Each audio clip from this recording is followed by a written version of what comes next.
We're all owned by the syndicate, body and soul. Or should I just say body?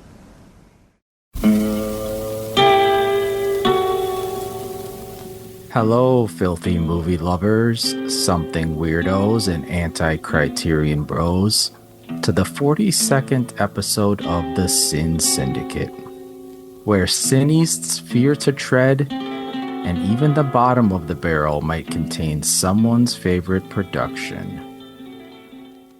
My name is Gentry Austin, writer and researcher, and I'm here with my co-host, adult film historian Casey Scott.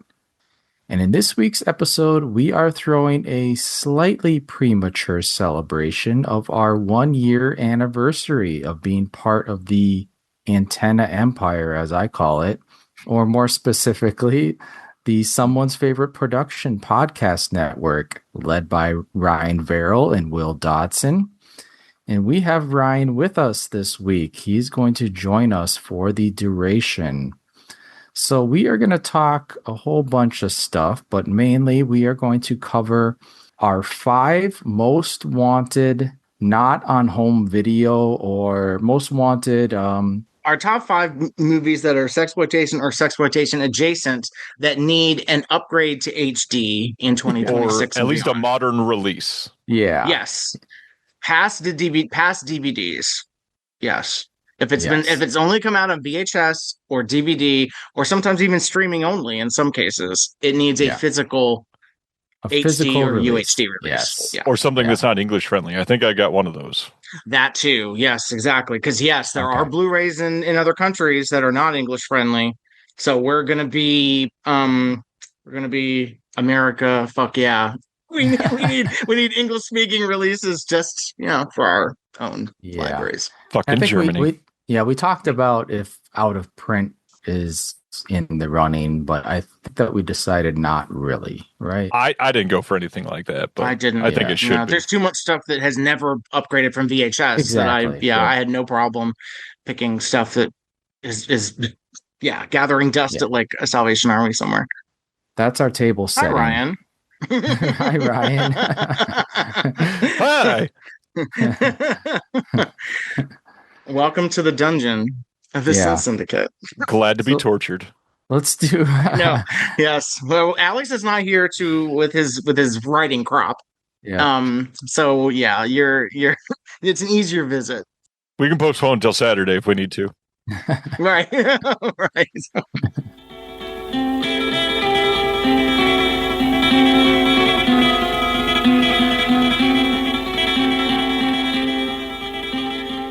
Let's do a few news and updates real quick before we get into our top 5 picks. We were recently on the Two in the Pinku podcast. That's a nice segue.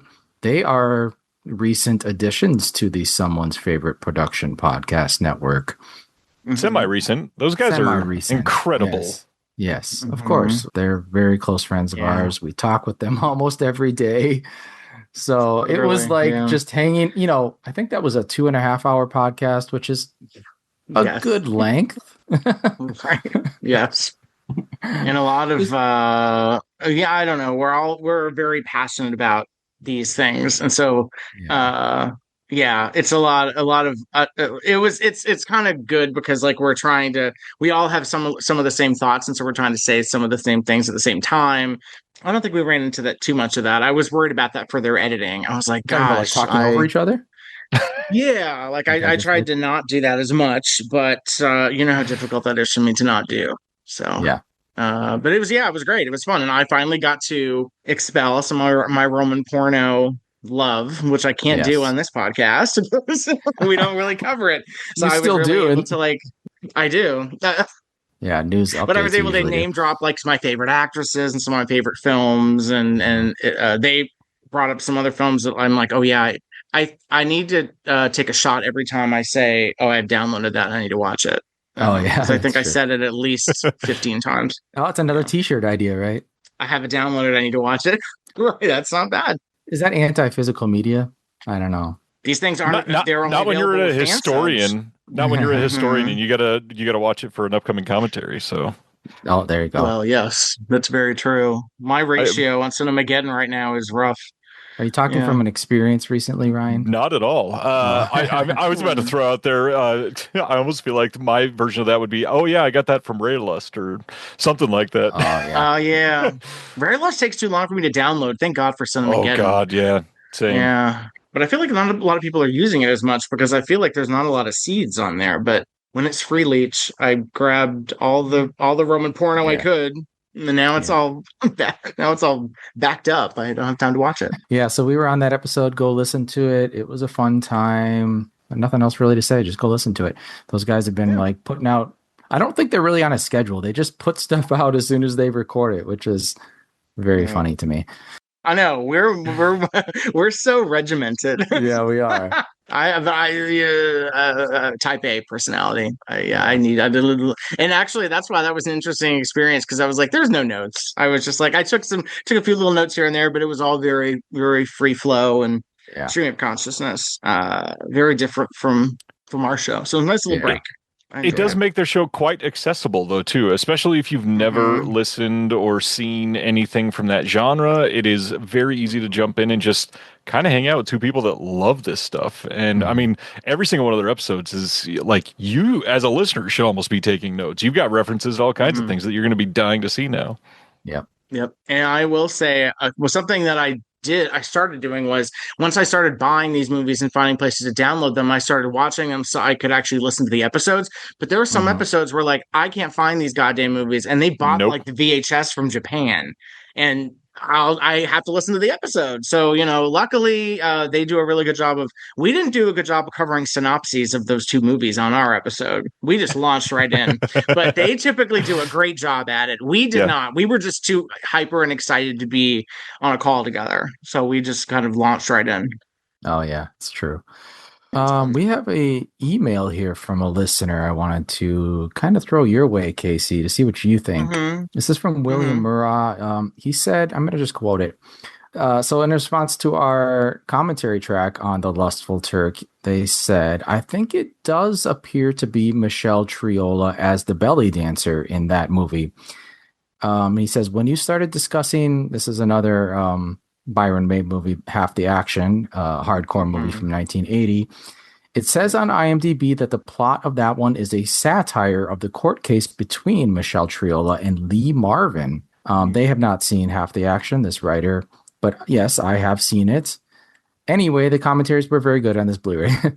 So I saw that IMDb trivia, but I think that was added recently because I'm pretty sure that I looked at that IMDb as, after I watched that movie, and I don't remember seeing this. This is kind of crazy. Okay. Have you heard of this court case? Yes, because she was like it was very like she was like his common. I think the case was she was trying to say he was his common law wife, or she was his common law wife. And, I can't remember if you mentioned this on the commentary. Owed monies. I don't recall, but I did mention that she was kind of the common law wife of Dick Van Dyke for decades after Lee Marvin. Even though Dick Van Dyke was legally married to somebody else, he still would show up on red carpets with Michelle Triola randomly. I don't going by visuals. I don't think it's her. I think this is a really fascinating coincidence, though, because. Yeah, that Byron maybe directed a movie that might have been a satire of her real life. That doesn't necessarily mean that she was in Lustful Turk. No, it's porno. They're gonna, especially that movie is like cheap jack porno. So like they're gonna try to do it. It came out the same year as like Sissy's Hot Summer, which is supposed to be like there's One Way at a Time, which is like One Day at a Time spoof, and there's cheap jack porno is going to spoof anything, including stuff in the papers. I just think it's a very interesting coincidence, though. But I don't think she's in that. I don't think she's in Lustful Turk. I will stand by that because just going by visuals of what they both looked like in 1967, 68, that dancer, it has much more of a like rotten apple face. Michelle Triola was much more pretty than that belly dancer. Sorry, belly dancer. She's not. Yeah, that was a weathered belly dancer. And Michelle Triola at that time, she was with Lee Marvin. I'll say there's no reason for her to be in that movie as a belly dancer. I think that's insane. Yeah. She was like getting gigs doing like nightclub singing. She was a singer and an entertainer. There's no reason for her to show up in that movie. So I don't But know. thanks for That the is a email. strange coincidence, though. Yeah, I appreciate him flagging that, because that is such a weird little connection. Yeah. And to be clear, Michelle Triola is not credited in Lustful Turk. She's not even in the press booklet that does list some pseudonymous names. Right. But so what you see on IMDb and TMDB and Letterboxd that lists her, that's not coming from any official materials.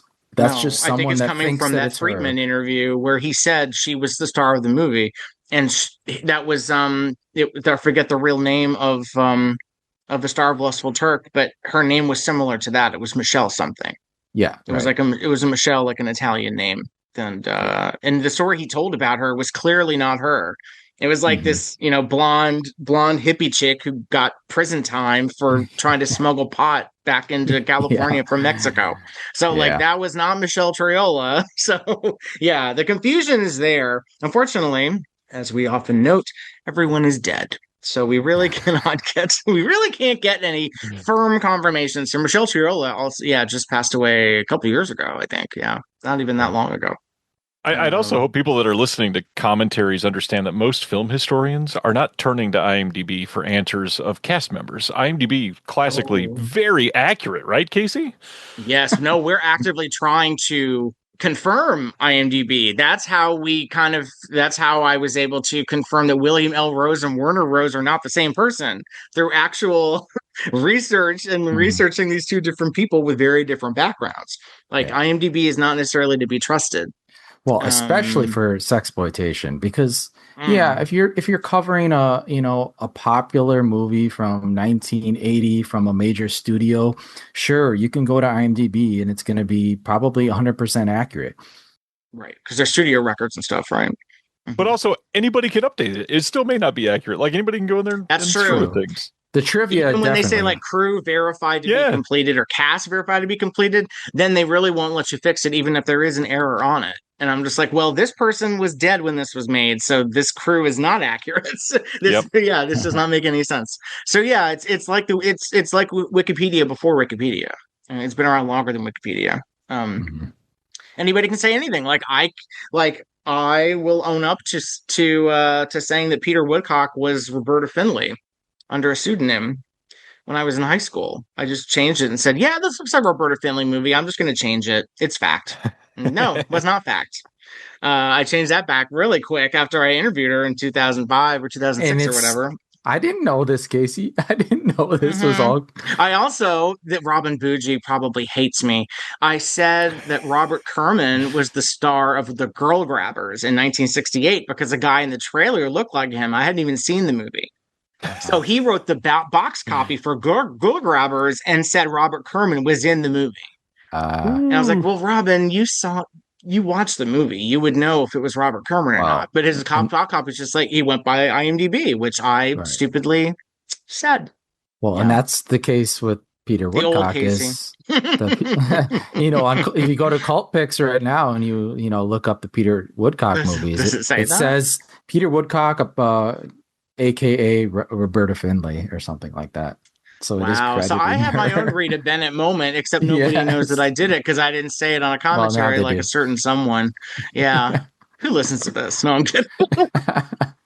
Nobody listens to this, right? This is a very honest and open moment from you, Casey. I appreciate it. We all make errors. What was another error I said? Oh, that I once said that this is based on Red Roses of Passion. I thought that Lorraine Claire was Ava Stromberg from Vampiros Lesbos. Oh yeah, I was like, oh yeah, I don't know what she was doing in New York, but yeah, Ava Stromberg. And I actually messaged Michael Bowen and was like, do you know anything about this?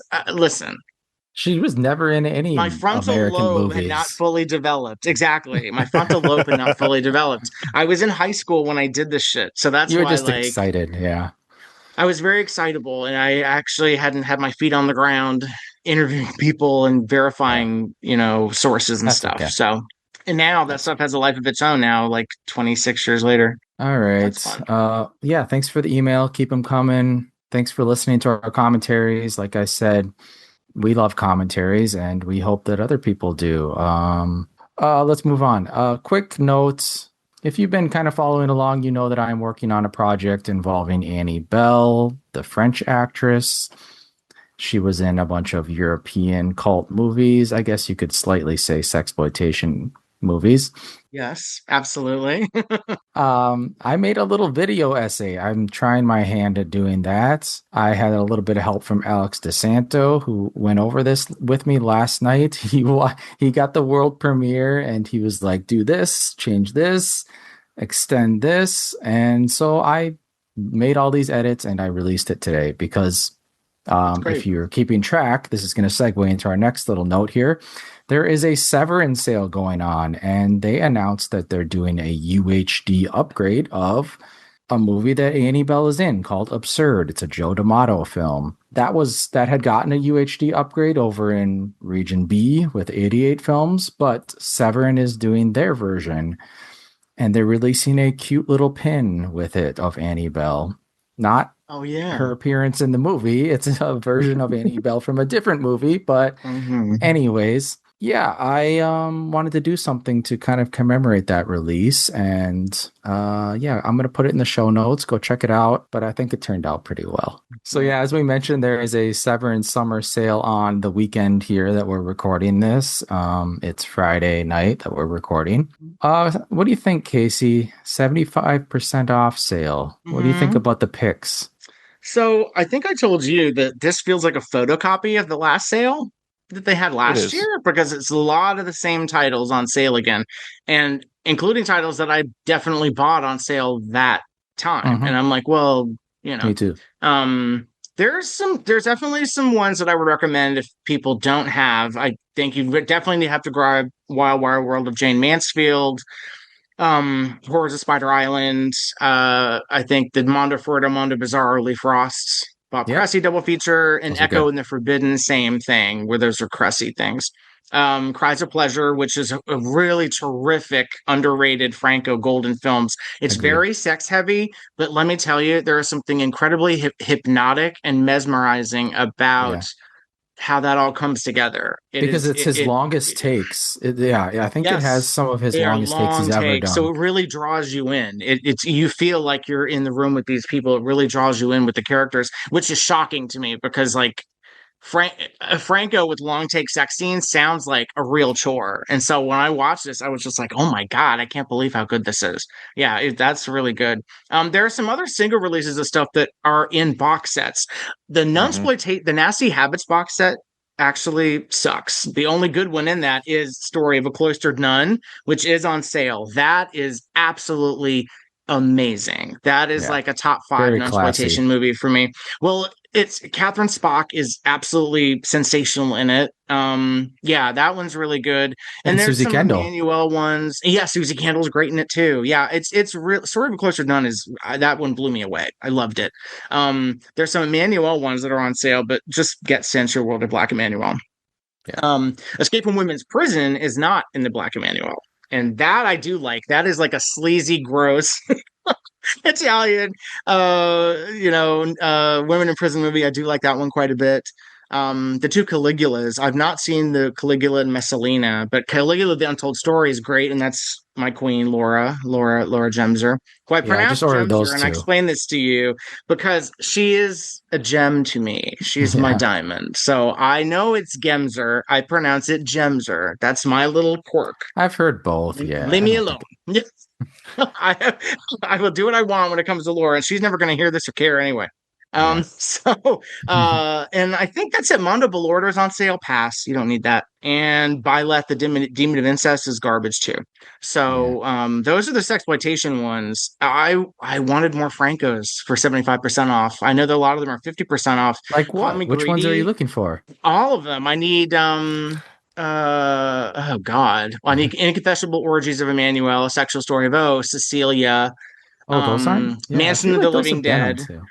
Cecilia is like a 7-year-old Blu-ray at this point. Oh, they're 50% there's no reason off. it shouldn't Yeah, be. they should be 75. Yeah. That thing is years old. There is no, and Felicity also years old. There is no reason why that shouldn't be 75% off. That is So the reason, though, I guarantee you, these still sell very well. So they feel no motivation to discount them more. The ones that are discounted higher, they're probably just sitting. Yeah. Oh no! You think the Felicity, the Australian sexploitation movie, is selling very well? Literally, just the cover art on that draws a lot of people in, and then most of them never watch it. That's a good sign for sexploitation. Then, if you just need a good cover, okay, get on it. A girl eating a chocolate bar. You can put out this movie with Glory Ann in, who people don't even know in America, but she's great. Yeah, there's just a lot that and like black leather, black boots or whatever. I don't have that. There's a lot of Become Bisexual with Ajita. I don't have a lot of them. I don't have because I was broke for years, and now I finally have money, and I'm like, okay, let me backfill. And my greedy ass wants more 75% off. I'm sorry. Especially if it came out, especially because licenses are typically 5 years. So we're looking at stuff from, unless they're renewing the licenses, which I guess European is much easier than doing it for like MGM. MGM loves to just do 5 and that's it. And then they move on to whoever. That's why you have stuff coming out from like Kino, Criterion, Arrow, whoever. European licenses are probably better about that. Have you run into that, Ryan? Have you dealt with any like outside US like licensing? Not a ton yet, a little bit. The biggest thing though is we're just going straight to the filmmaker, and I kind of think that's what a lot of the future of this is going to need to be, is not as many studio films and really finding the gems of great movies that don't have modern releases, and find somebody that's willing to say, oh yeah, you can sign this for 6 years, and if you're kind to us, we'll extend, no big deal, here we go. Absolutely.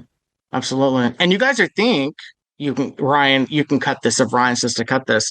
I think you guys are getting like all rights, correct? So we're talking home video in addition to other all non-theatrical, right? So you're trying to get these movies in front of as many eyes as possible in as many markets as possible, which I think a lot of people are not worldwide doing. too. Worldwide, all digital, all theatrical, all home video on most of our films. There's only a couple things that we don't have all of those. Yeah, that's major. That's great. So like, just for anyone who's maybe not familiar with all the non-theatrical, we're talking education, we're talking cruise ships, we're talking hospitals, prisons, airlines, buses, trains, all that stuff.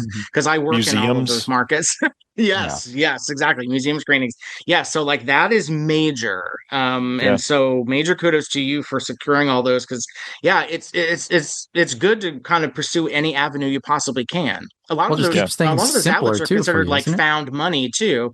Because people don't consider them necessarily for good outlets for income, but they are good outlets for income. Yeah, that's the sale. But there's a box set sale tomorrow, and then I think Sunday is the UHD upgrade sale. I'll do that. I look guess. At the box sets. Yeah, I still haven't finished my Central World that I bought last year, and it's still not finished. I have all the Worlds Were Ours, the Folk Horror Volume 2. I have Game of Clones. They're all sitting there. Oh, you're looking at them right now. I have a Deaf Crocodile pile. Yeah, I have a pile. I have Club Super 8. I have Deaf Crocodile. I have Vinegar Syndrome. Internally, we call that a Deaf Crocopile, by the way. That's really good. Okay. Yeah, like I need to finish the DAFA Fairy Tales box. That box is great. The Finnish box that I was recommended. The Pied Piper I was going to bring that up tonight. Have you guys seen the Tulio films that we put out through Deaf Crocodile? No, but your social media, Deaf Crocodile social media person recommended it to me, and he suggested that we cover it. So I bought it, and I'm like, okay, I'm going to watch this, and we'll see, because we did Swedish. Why not you finish? Wait, they recommended it. They recommended it to you because it's like sexploitation related? There are two filmed. Well, technically, all three are kind of at least in that arena. But what's really interesting about the box set is the third film in the box set is a remake of the first film in the box set, and they're very drastically different. One is very almost like a slightly pre-code feeling a little bit. It's very black and white, very well made, a little bit of nudity, and more of like a traditional Scandal in a way. And then the third film is just like, this is not a spoiler. It happens like 3 minutes into the movie. They're literally like castrating reindeer on film in this movie. And then there's like raucous exploitation throughout half the film. And it's colorful and shocking and like disco meets pre-code plus actual sleaze. And it's so, it's a crazy great box set. Love those what films. Country is this from? It's Finnish. Yeah. Finnish. Okay. Yeah. Interesting. Which I learned that Scandinavia does not claim. Apparently, they don't care for Finland. I thought it was very strange. They don't claim Finland. I was like, wait, isn't it Sweden, Norway, Finland, and Denmark? And they say no, you drop Finland. That's Scandinavia. I was like, oh, okay. Interesting. Apparently, there's history there. I had to be educated by a Norwegian person. Said no. We don't claim them. Don't lump the Finns in with us. I was like, okay. Are you sure this wasn't just one particular prejudice? One upset Swede. I had a friend. No, I had a friend of mine who was also he's British/Danish who also confirmed this. His father is Danish, and he was like, "Oh yeah, no, don't bring up the Finns." I'm like, "What the hell happened here? Why?" And apparently there's a big Wikipedia article about it. I was like, "Listen, I'll just believe you, whatever." Like, it's no skin off my ass. I like I want to go visit all those countries, so I could care less. But I color me a fan of all. But yeah, and actually Deaf Crocodile, the funny thing was they had that massive sale and they were behind on mailing stuff. And I was perfectly fine because I think I spent a fortune on that sale. And because and I bought a lot of stuff. I typically don't buy stuff blind, but the trailers that they do an amazing job of selling shit that you've never ever heard of. And so I was just like, okay, I need Savage Hunt of Kingseek or whatever. Like I need Adela, whatever. Like, yeah, I need the Soviet animation thing. Like, yeah, I went nuts. I bought all of that stuff. Who cuts those trailers, I'm a huge fan of them. Yeah, we get a few people. I've got a friend of mine in Germany that's cutting some of them now, and he's gonna impress some people. But the hard part is we don't even have trailers for every film, and I'm like, guys, we're slacking a little bit. If you did, like, these movies are genuinely masterpieces. People just have never heard of them. And if you show them 12 seconds, they're going to want to buy it. Come on, we got to do this. Right. Well, yeah, like I keep a master list of everything that comes out in 2026 from every boutique label. And Jesus. I know, I'm insane. So basically, I don't think I've heard you bring that up before. That's wild. Oh, it's really nuts. So, and I do it in order of release, not alphabetical. So I'll add to it as stuff gets announced. And I will spend Saturday mornings going through the disconnected Instagram and just clicking through images like, okay, Warner Archive. Okay, New Wave Video. Okay, this. And I'll add it to my Google Doc. But I will bold stuff. I will put stuff in bold if it's stuff I need to buy. And the funny thing is, for Deaf Crocodile, every time there's an announcement, it goes bold after I watch a trailer. I'm like, okay, I don't know what this is. I'm like Crocotit. I'm just like Crocotit. That movie's amazing. I watched the trailer and I was like, holy shit, I absolutely need this. Yeah, there is no way I'm missing this. And that's streaming on Tubi randomly, which I'm just like, okay, come on, Deaf Crocodile. Let's get some stuff on streaming to test drive because I like test driving stuff, but if I'm not able to test drive it, those trailers, and Dead Mountaineers Hotel, I need to get too. That movie, if people have never seen Dead Mountaineers Hotel, it is one of the most interestingly shot films that you're probably going to, at the end, still say, well, that was incoherent, but it's still just a blast to be able to see. And there are shots in that it's first off, it's this like beginning of The Shining. It's basically a hotel out in the middle of the Alps in these mountains, all snowy, gorgeous shots, of course.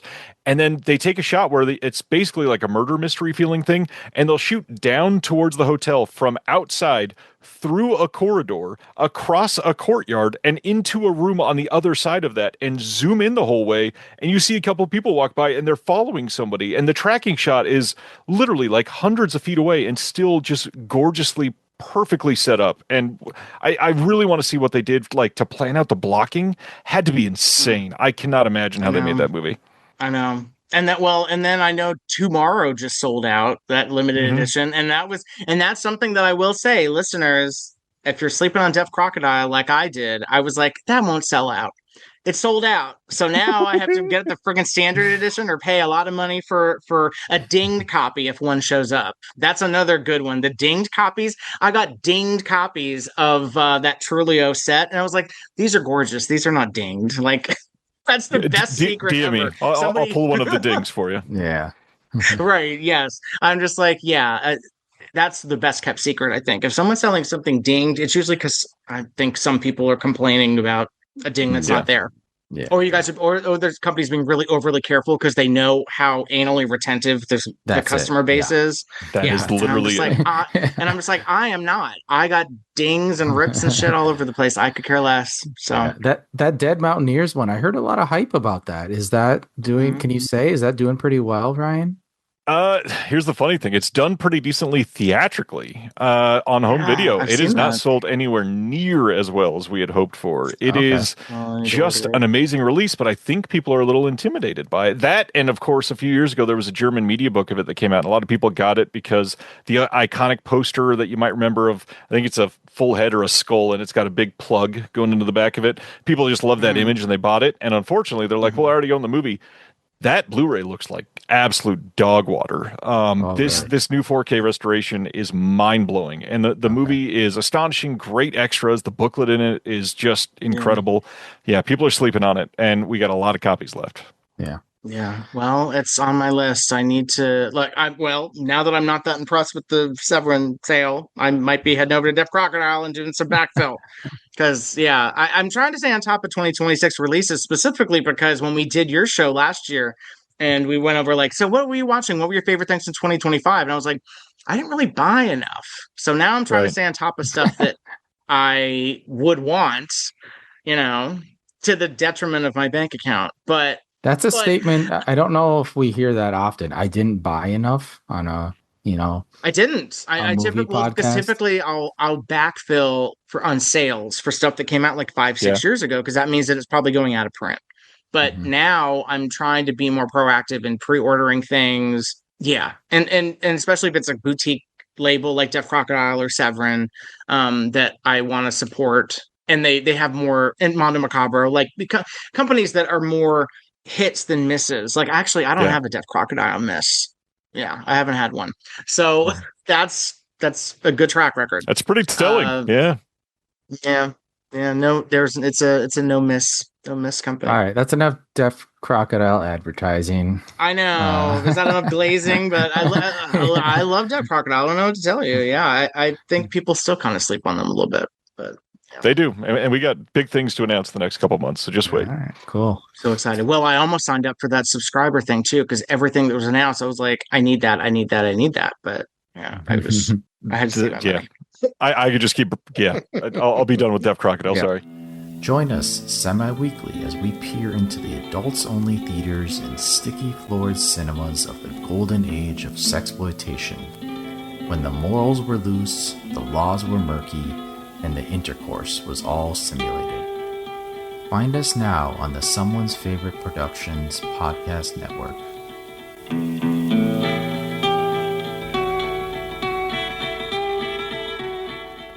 Well, 1 year of Someone's Favorite Productions. It's been a wild year, hasn't it, Ryan? Think about where you were in July of last year. Oh my God. Oh yeah. People have no idea. So yeah, July of last year, I had, life was very different then. I was still working full time for the federal government, thinking that everything was going to be all right eventually. Turns out 2026 had a different plan for that plan. And a lot of people had no idea that I was already working on this whole other venture behind the scenes. I was already, a little over a year into full-on planning for Antenna and everything that was about to happen with that. It was just waiting for that right title and connecting with the right people. And since July of last year, how about you guys? How's that first year feel? It's been good. It feels longer because we've been doing a lot more extras than I thought we would be doing. Yeah. Which is been nice to see your name so often. I'm used to having to work last minute to get, try to lure an adult film actress out of hiding in 2 weeks notice and it's not easy. Somebody to get an interview. No, it's not. And so even when I try to work ahead, the schedule gets shuffled around and stuff, but this has been more consistent because we're dealing with a variety of different companies. And actually Lisa Petrucci's been the guiding light. Honestly, she's the one who thought of us for the Kino and for the AGFA film movement. Justin the Liberty that was a crazy random question, requests. Because we're not like you said glaze. We're not glazing ourselves to say that there's not that many people out there who could do a full commentary on some of these movies. Let's just be real. Like this is a small pool of talent. Yeah. And the people that could actually deliver, it's even smaller. So, Lisa has been super nice and she knows that we're passionate and that we want to do it and that we love doing it. So, yeah, she's been a cheerleader for us. But of course, Ryan, like, I'm trying to remember. I think I reached out to you originally when I saw that you had a podcast network. And I think I was just like joking, like, hey, if you want something different, like a sex film podcast on your network, I was kind of like, LOL. And you're like, actually, let's do it. Well, and funny enough, around that time, like Will and I, we had already been discussing a lot because after there was 2 or 3 Frost films that got announced by Severin early last year, I think. Yeah, like Hotspur and The Scavengers. Was that last year? Yeah, it was early last year. Yeah, and then they wanted to say like immediately. Will was a big fan. He's a big Frost fan, and I had before they got announced, I was helping Furtado try to track down some research for that. I was working behind the scenes, and just, I mean, you both know how this is. It was one of those worlds where I'm like, I know a little bit about this, and you start researching and go, oh, no, I love this world. Like, this is just so unsung. And that sort of, I mean, it's almost like quicksand. Like, you start researching for a moment, you're like, man, the more I research, the more buried everything gets. Talk about Sean Langrick. That's him right there. Oh my God. Buried.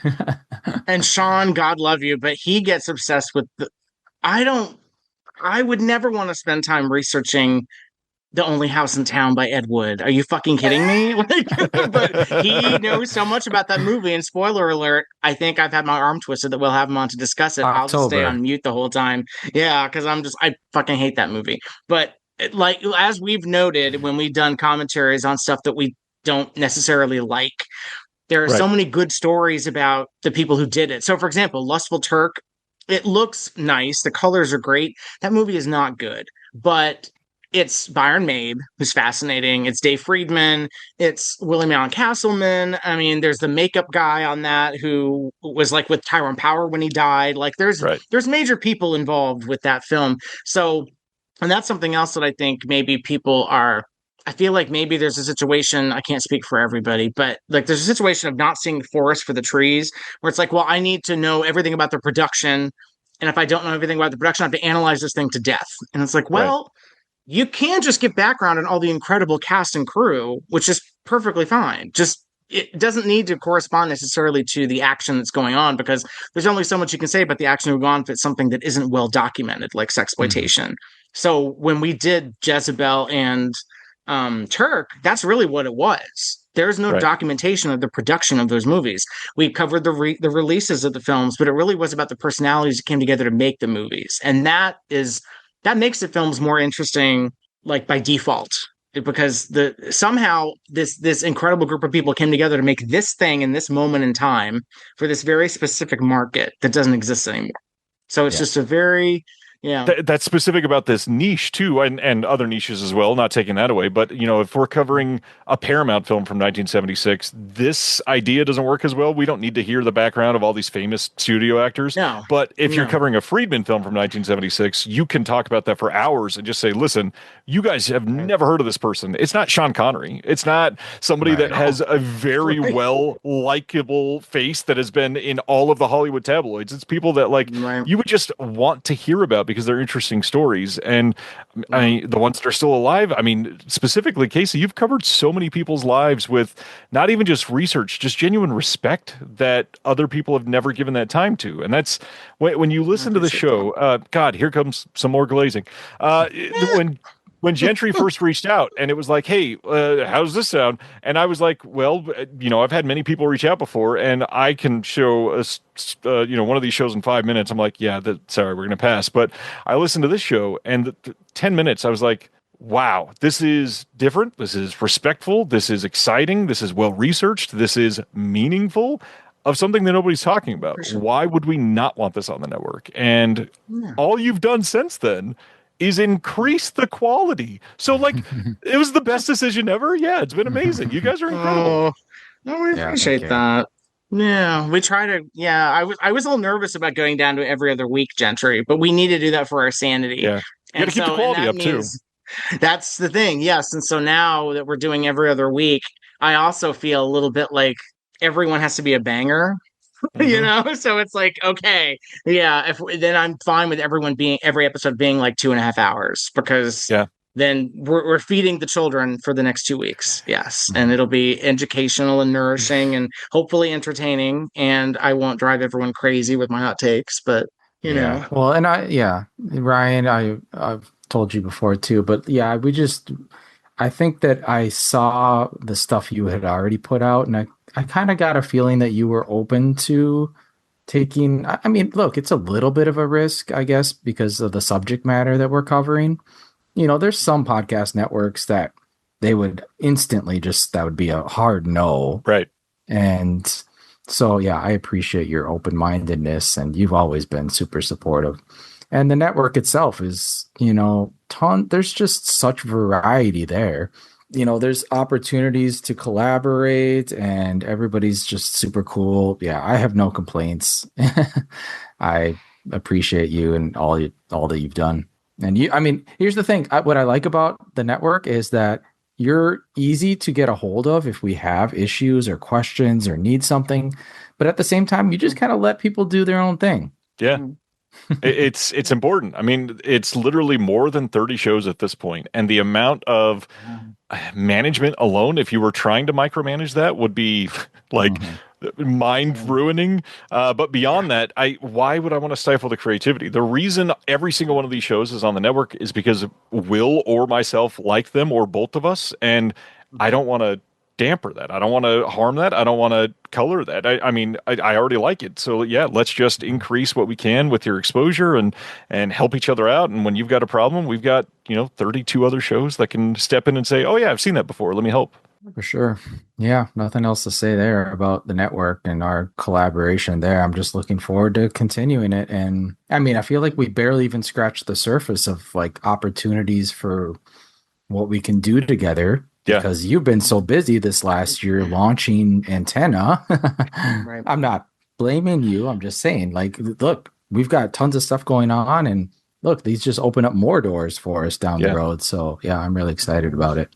Well, and that's, secretly one of my selfish desires is to start putting out some films that people on the network and friends of mine can love, and then I can hire them for those releases. And a lot of these people, both of you are already producers in your own right. And literally, I could say, yeah, let's start a sexploitation line if we can get the rights to 12 of these and see if we can start making amazing Criterion level releases of Cressy films, of whatever.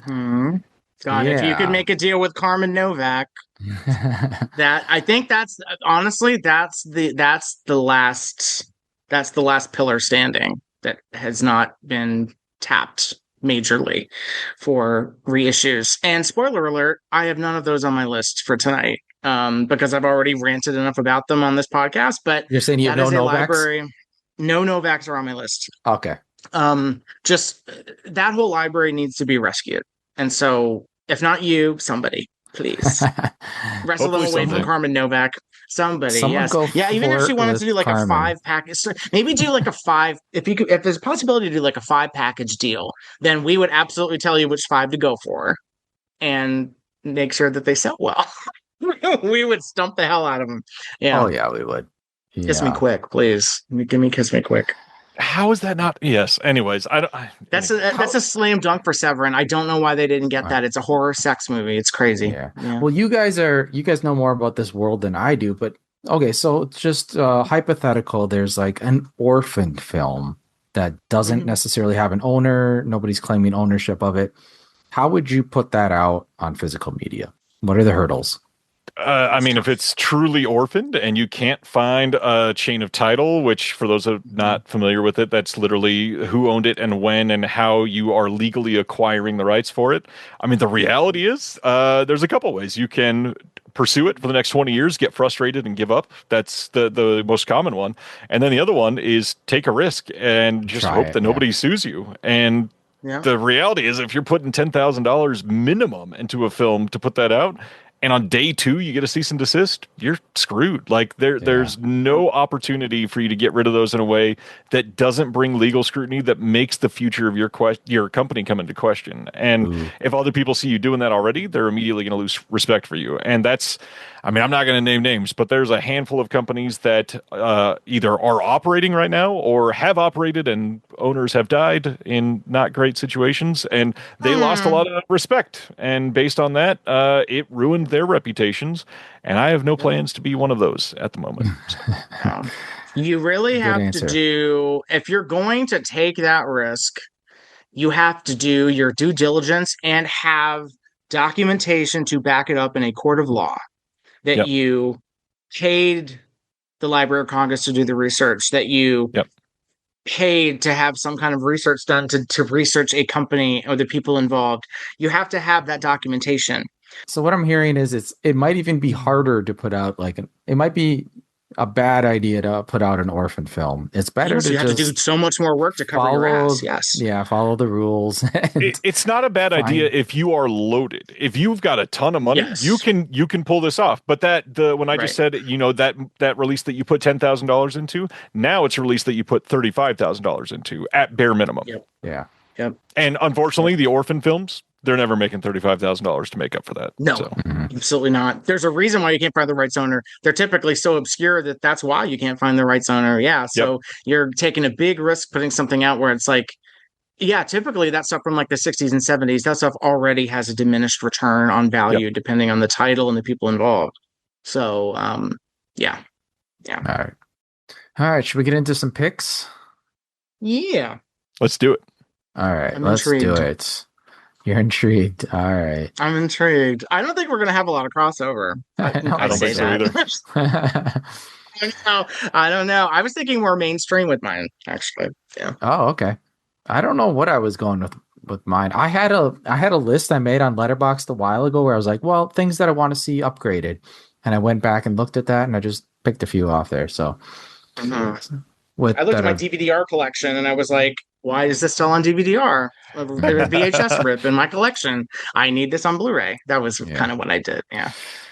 All right. Well, my first one is it's one that I haven't even seen yet. I don't know if you guys have ones that you haven't seen. I do. You? Okay. No, I've seen all of mine. Okay. All right. My first one is a movie by Jose Larraz. It goes by a number of different titles, but I think the English title is And Give Us Our Daily Sex. It's also known as El Periscopio in Spanish. And it also went by it also had like a student nurse. It was called Young Nurses. I've seen that ad, Matt, before. I've heard it described as sort of an Italian sexy comedy style movie, but done in Spain. ¿Dónde? Digo que aquí abajo. Ajá. ¿Y aquí? Un poco, sí.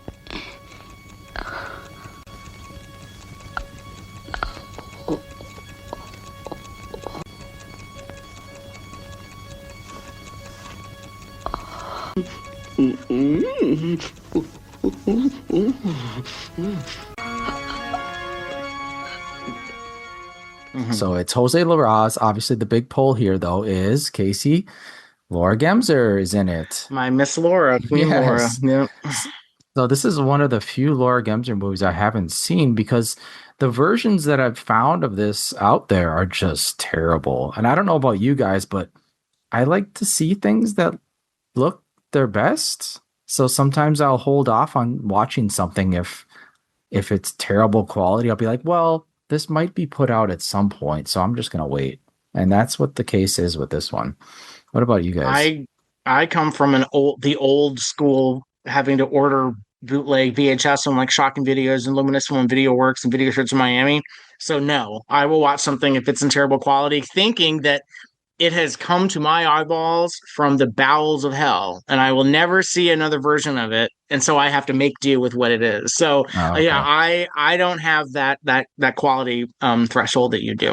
Okay. Because I know how lucky I am to be seeing some of this shit. Yeah. Yeah.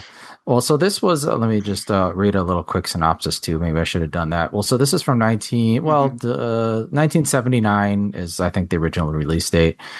This is, like I said, Jose Larraz, you might know him from Vampires and Whirlpool. Arrow put out that Jose Larraz set, Coming of Sin. I mean, he's a big name. Yeah, he's a big name in Spanish exploitation. The quick synopsis is, it's in the model of the famous Italian comedy Malicious, which is a Laura Antonelli movie. It's sort of like kind of a riff on that movie. You can sense the commissioned work. They're talking about Larraz. He kind of was just doing this for money.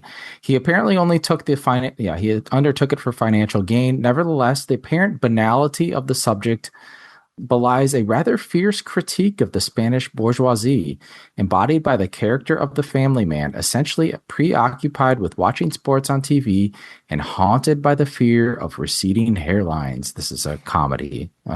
So a very Italian-style comedy, for which one is surprised by the absence of the obligatory big boobs nurse, Edward Fenwick. A pleasant film, nothing more, which, in our opinion, is only worthwhile for the presence of Laura Gemser. How many movies can you say that about? Yeah. So I know, for real. I've been kind of, I know other exploitation fans that love Jose Larraz, like I do, have been kind of asking, like, when's the follow-up, Arrow? Let's do a Jose Larraz box set part 2. Maybe it didn't sell well, but there's a lot of other Jose Larraz that they could package together, and this would be a good one. What are the other ones besides this one? Don't say Black Candles and don't say Stigma. Why not? What else? Because Black Candles has been. So what else? Black Candles has been put out. I know. I'm saying if you want a volume 2, what's going in the volume 2? Frustration. Is he Frustration? Deviation. No. That's Deviation. The other big one. Frustration is Pekka. That's right. Yeah, Frustration is different. Right. Yeah. I prefer Pekka. But yeah. Because I didn't think that there were like that many more movies of his that actually needed to be reissued. There's quite a few. La Muerte Incierta. It's the English is Death Uncertain. Yeah, it's 73, yeah. Oh, okay. Interesting.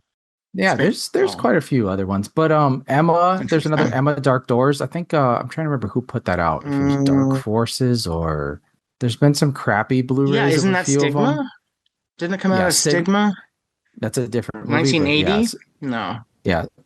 Stigma got a release, but it's like a crappy Blu-ray. So that's terrible. It's a bad movie too. List. Right. Interesting. I'm surprised this hasn't been picked up with the Laura of it all. Yeah. I know. That's why I think maybe there's just no elements or something. I don't know. Some rights holders are insane. We'll get into that when there's some on my list. Some people overvalue their library. Some lie about having access to negatives when they don't.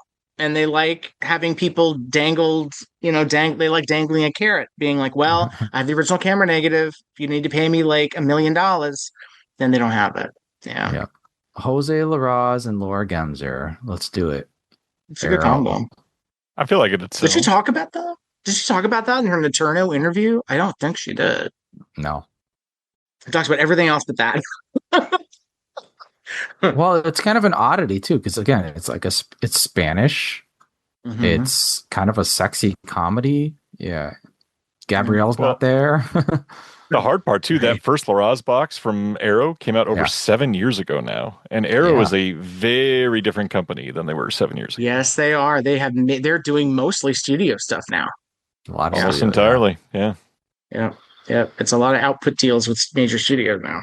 It's kind of like Kino, but like leveled up. Yeah.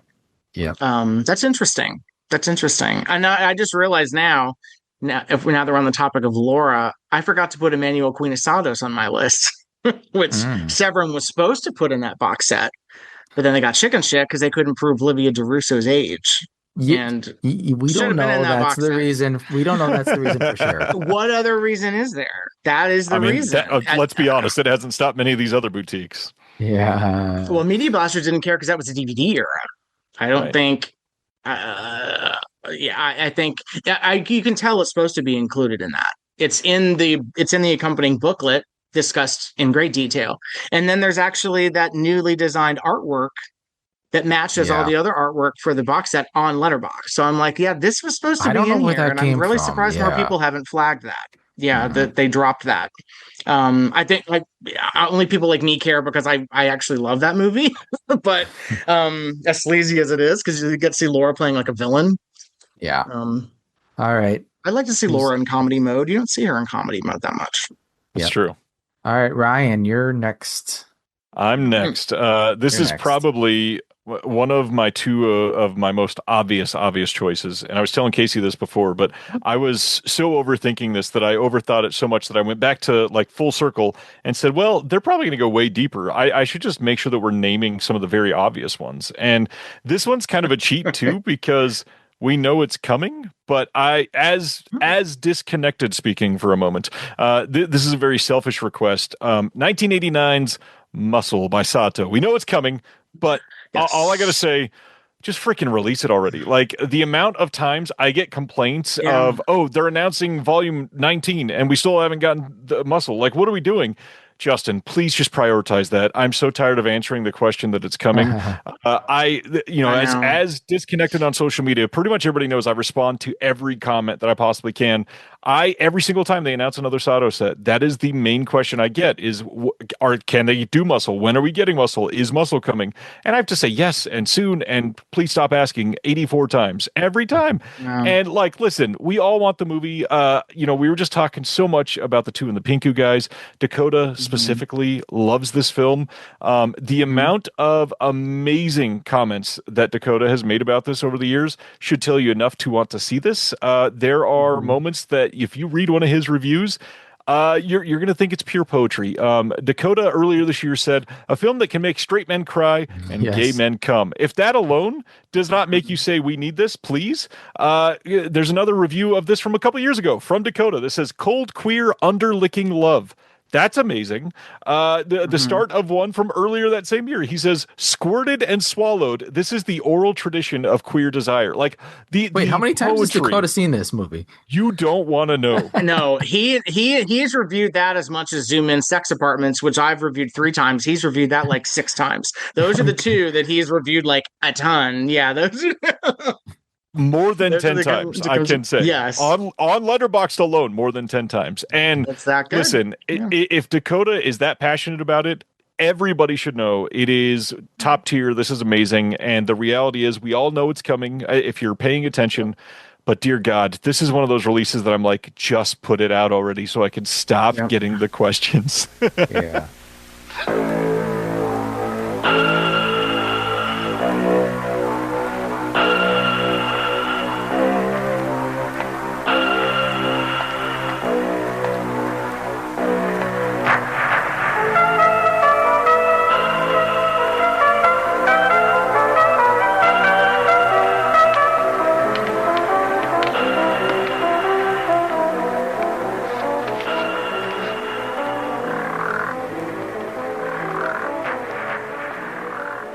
Well, they announced Volume 4, and it's like, well, it's Pride. Why would you not put it out now? Thank you. I said the exact same thing. It's June. Why are we not getting all of his gay films in the collection for Pride? Was it because they already prided out with the 2 cinematograph releases? So they're like, you know what? Enough gay shit. We're not doing any more gay shit. But that would have been perfect because it's too pink already. Exactly. If you're gonna release it any other time of the year, it's just, I don't know. It's gonna be great any time of the year. This just would have been like, maybe it was too perfect. Maybe that's too on the nose. I mean, if anything, it extends Pride to be a little longer. So hey, win-win for all of us. That's true. That is good. The rest of his gay stuff is The Fettist is really good. But Muscle is the masterpiece. Yeah, that and Rewind, and Rewind's already come out. Yeah. So yeah. Yeah, it's funny that a few of his biggest movies, like most popular, still haven't gotten out yet.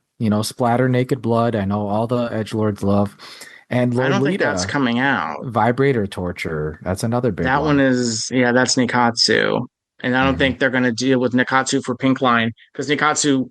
I think they've talked about it because Nikatsu Roman porno is not pink film, and that's the distinction. So Nikatsu would be like, no, this is a Roman porno, so you can't put it out as a pink line because it's not pink. Yeah. But yeah, that's a no-brainer. Somebody should be getting those 3 Nikatsus that he did and put those out as a collection too. That's a no-brainer. Yeah, I don't understand how strict they're. I wonder if they've like boxed themselves in literally with these box sets, and that the way that they're presenting these movies. I wonder, Possibly. If they're, if they try to put Osato out on its own, are people going to complain like, why isn't this part of a bigger box set? And I think Muscle's kind of the only one they could do that with because it's got the pedigree. Anything else, and I mean, you would have to charge way less at this point. Yeah. But yes, because it's a 60-minute film, you can't put it out on its own. Yeah, you can't do an 88 films and put out a 60-minute Blu-ray like they're doing with the Nikatsus, which they need to not do anymore for the next ones. I'll just put it that way. You need to bundle those up, baby, like Connie did. I think it's going to be. I think it has to be like another box. I'm sure because guaranteed. Maybe that's the bigger problem. Why? I mean, I'm. It's economics is probably the reason why. But the reality is, if you're going to start a new line, why would the first 5 releases be from the same filmmaker? At least throw some diversity in there and get some other voices so people can be excited about it. Just one filmmaker is a lot. Yes, it is. We just talked about that. Worried about, people getting burnt out on Sato. And then when they release something like Muscle, if some people are going to be like, well, I don't think I want that. I just watched 10 Sato movies in the last year. Yeah. So. And they all had either cameras or the medical field or it's like one of those things. Yes. Yeah. I'm kind of burnt out on the Sato, to tell you the truth. I'm ready to, there's a lot of other filmmakers. Well, that's why if they did a gay set, that could kind of reset things a bit. Because that would be pretty different. You haven't seen these movies, have you, Gentry? No, I haven't seen the gay Satos, no. And you're already up against an industry that does not sell queer films well at all. That's the other big thing is queer films do not sell for shit. Even the masterpieces that are known amazing titles, people are so homophobic that they won't even watch them. Yeah. Right. And Altered Innocence, I think, is the only one really doing that. Yeah. And they have a very different outreach than Vinegar Syndrome and OCN do. Yeah. Well, I will happily say Antenna's doing some of that, and Strand Releasing is still doing it. BFI still doing some of it. So yes, Pink Narcissist they just put out, which I need to buy because I friggin' love that movie. Yeah, I wonder if they included the cum shot in it. There is a. I believe the BFI is uncut. So it has the scene of the dick shooting into the camera. Wow, I think so. Okay, wow, okay. I wonder if it was because they didn't know what it was. Because it's hard to tell. It's very up close and personal. But very artistic. It's like the camera is like it feels like it's like what the inside of like a dick sleeve would look like, and that's kind of It's very artistic. It's in a tube. Very classy. Yeah. Yes, artistic and classy. It's James Bidgood. He was a genius. Yeah. Wait, so is it more or less classy than Behind the Green Door? Slow motion. Way classier. Okay. It's also a good movie. Yes, it's a gorgeous, stunning film made by like an actual artist, not the Mitchell brothers, which took a while for them to figure out art. But I thought we were all about the Mitchell brothers being artists. I'm about supporting them and being excited that we get to see those restored. Absolutely. And actually, I did a major extra for one of those, which I don't know when that's coming out. It needs to be edited. It's a 4-hour interview. Holy, it's a pretty major Mitchell Brothers player who's never spoken on the record ever. Oh yes, yeah, I remember that. Yeah. So, Steven, I will get in touch with you. We need to figure that out because he's waiting to hear it himself. Yeah. Casey, give us your number 5. My number 5. So I'm going to do what I did with our Lost films. I'm going, but we're in reverse. I'm going to start with the most recent and then go backwards. So, my number 5 is a little movie called Lunch Wagon. And I don't know, have either of you guys seen Lunch Wagon? No.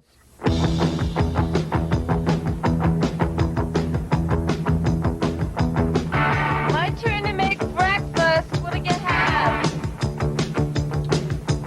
I want a Spanish omelet and whole wheat toast. I want some pancakes, syrup, butter. Sometimes you say you will, sometimes you say you won't. You always keep me waiting, hesitating, hating. Okay, so it's 1980. It was made by Seymour Bordy and his son Mark. And so they were getting into the sex comedy region. They did a bunch of movies they did Hollywood Hot Tubs with Chuck Vincent later, and they did a movie called Summer Camp and some other stuff with Chuck Vincent. So it's Roseanne Caton and Pamela Jean Bryant, who were both Playboy Playmates. And I think most people know Roseanne Caton because she was in like Swinging Cheerleaders and Motel Hell, and she had an incredible career. And they're gifted a lunch wagon by Dick Van Patten in a cameo because two of his children are in the movie. And they compete against Rose Marie from the Dick Van Dyke Show, who has her own lunch wagon. And so Roseanne and Pamela hire these hot babes to serve lunch out of this lunch wagon, and they're hot competition. I think the holdup on this might be the reason why you might have trouble putting a clip from this in this episode. Okay. It includes performances and music by Missing Persons, the band, so the Dale Bozzio band. They perform Mental Hopscotch and I Like Boys from their first album. It came out the year before their first album came out, so they were like not known yet. And that might be the reason why this is being held up. The other reason might be because I don't know who owns this, because the Bordy stuff is weird. Mark Bordy's around. Apparently, he's very difficult to deal with and has been trying to enforce ownership on movies that his dad distributed in like the 60s and 70s, which he has no ownership to. So I don't know what his ownership on this would be. It came out of Media VHS. I bought this when I was in a Roseanne Caton phase because I worship that woman. She's great. It's funny. It's goofy, sexy. Yeah, like the opening scene is Pamela Jean Bryant in the shower, and and she's roommates with Roseanne Caton, and they're just shooting the shit topless. It's fun. Yeah, I know Roseanne Caton from Chesty Anderson, U.S. Navy. She's like the best part of that movie. Yeah, that was not on my list because that one, she said that movie was mobbed up. So that's another one that I don't think we're ever going to see. I don't think anybody knows who owns that, which sucks because it's Sherry Eubank's only other movie. But yeah, Lunch Wagon is so much fun. And that's one that, this is, when like Shout Factory was doing those kind of like 4 movie packs when they were doing deals with MGM. And so like the Chatterbox came out on one of those.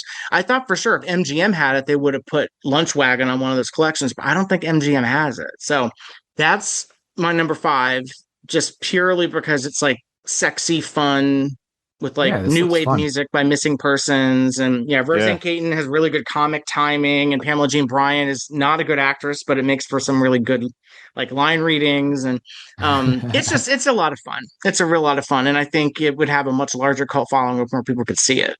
I think it's kind of tough to see. So it's a fun pick. Hey, Justin La Liberty's seen it in 2019. He gave it a good review too. I was like, Justin, Cinematograph, Lunch Wagon.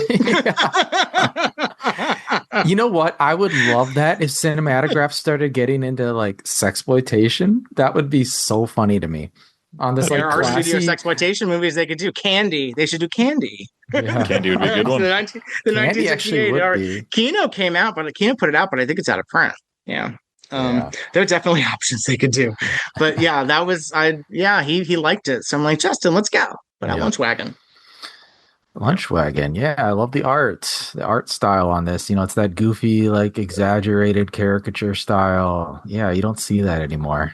No, and Rose Marie's funny in it. Like it's actually genuinely funny. Like it's not like Hollywood Hot Tubs isn't really that funny. Lunch Wagon's like genuinely funny. Some of these sex comedies are really mostly focused on like the sex and like the lowest common denominator of comedy. Lunch Wagon's like genuinely amusing and fun. Yeah, it looks like everyone's having a blast. Yes, and Jimmy Van Patten's in it. Yeah. Somebody else. Louisa Moritz is in it too, who I love. Louisa Moritz, big bouncy, wonderful Louisa Moritz.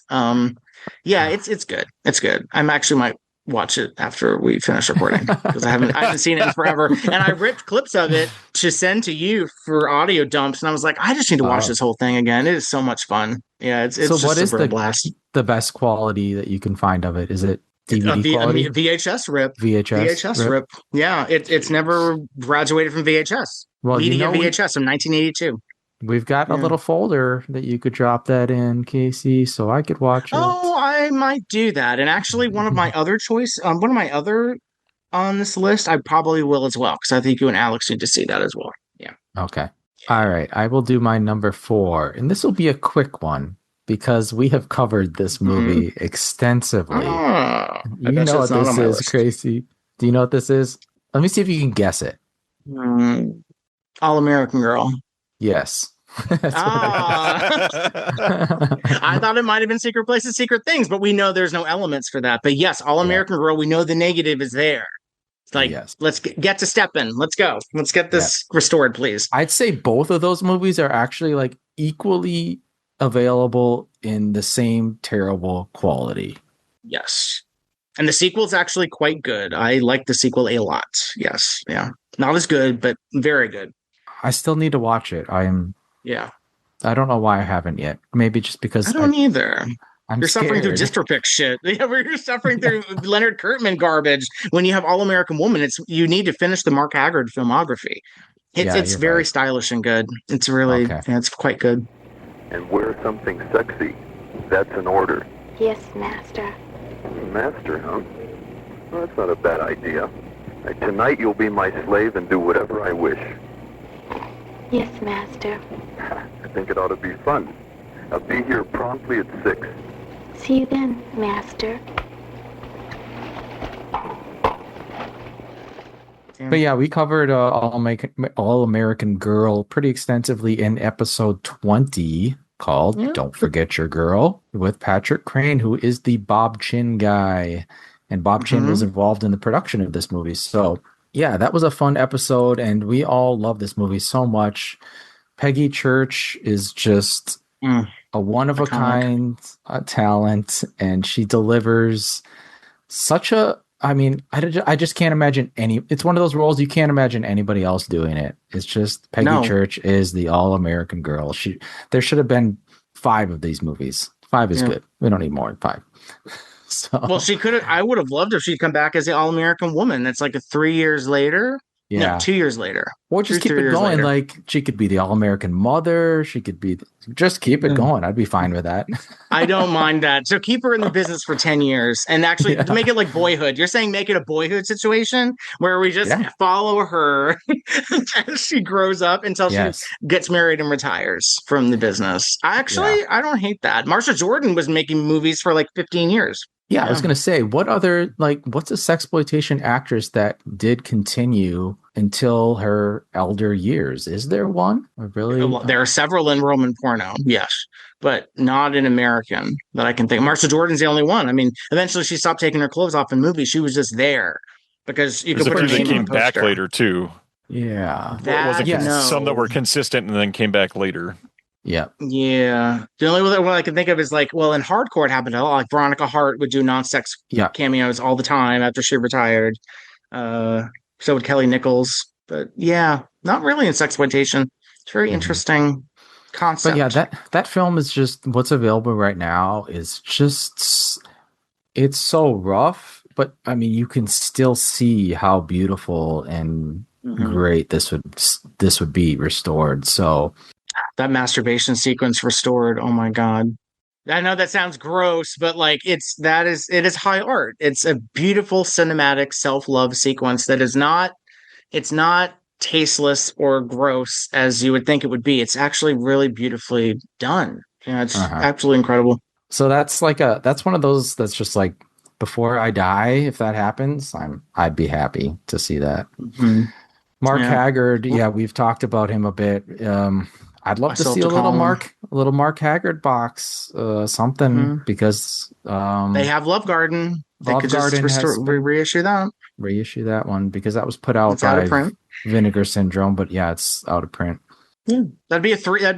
It's 3 movies. Yeah, it's the All Americans and Love Garden. First nudie musical is with Bruce Kimball, I think.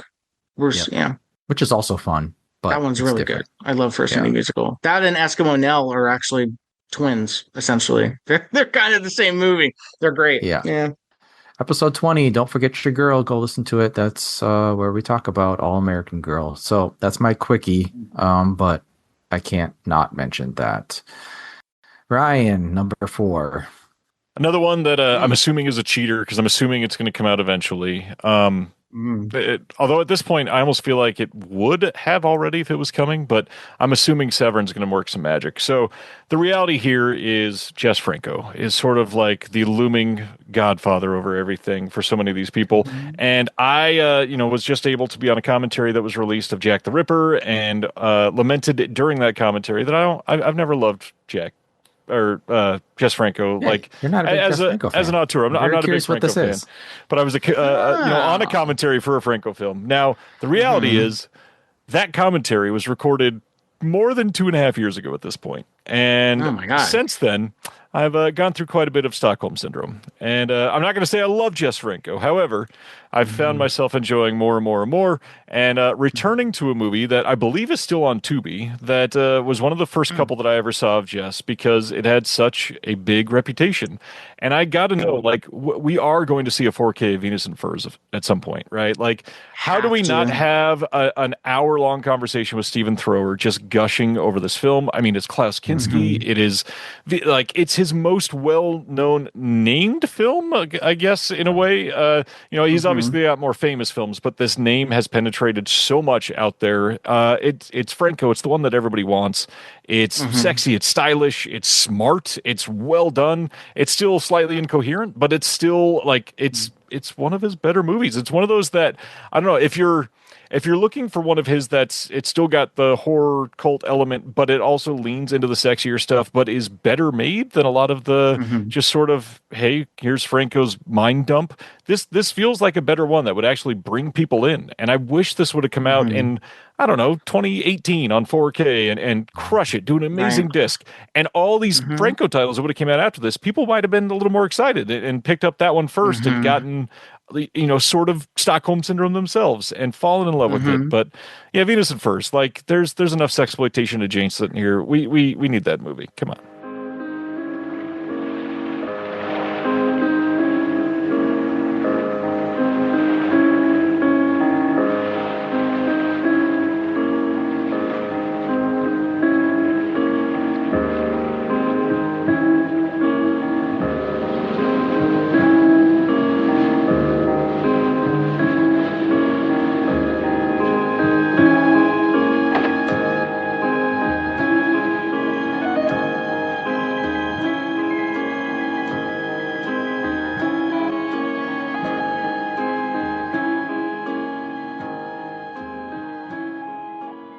I wasn't sure if you're going to say Venus and Furs or Succubus. Those are the two big ones that haven't come out no, yet. see, mine would be Eugenie Desaad, the Soledad Miranda movie.